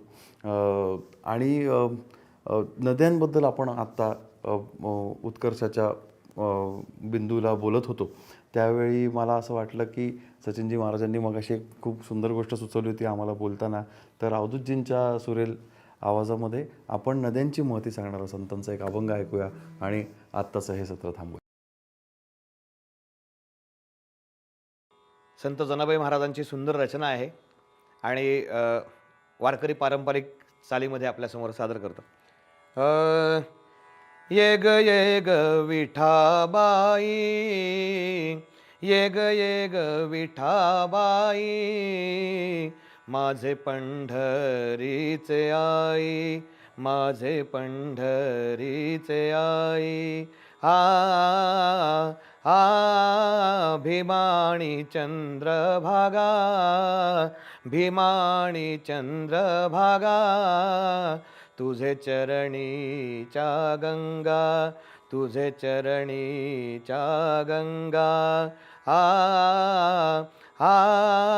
भीमाणी चंद्रभागा, भीमाणी चंद्रभागा, इतुक्या सहित त्वाबायावे, इतुक्या सहित त्वाबायावे, माझे रंगणी नाचावे, माझे रंगणी नाचावे.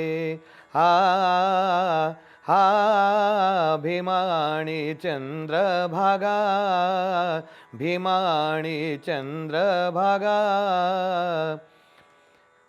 माझा रंग तुझिया गुणी, माझा रंग तुझिया गुणी, म्हणे नाम याची जनी, म्हणे नाम याची जनी. भीमाणी चंद्रभागा, भीमाणी चंद्रभागा, तुझ्या चरणीच्या गंगा, तुझे चरणीच्या गंगा. भीमाणी चंद्रभागा, भीमाणी चंद्रभागा. वरदार ठल श्री ज्ञानदेव तुकाराम पंढरनाथ भगवान की जय. माऊली ज्ञानेश्वर महाराज की जय. जगद्गुरु तुकाराम महाराज की जय. सब संतन की जय. छत्रपती शिवाजी महाराज की जय.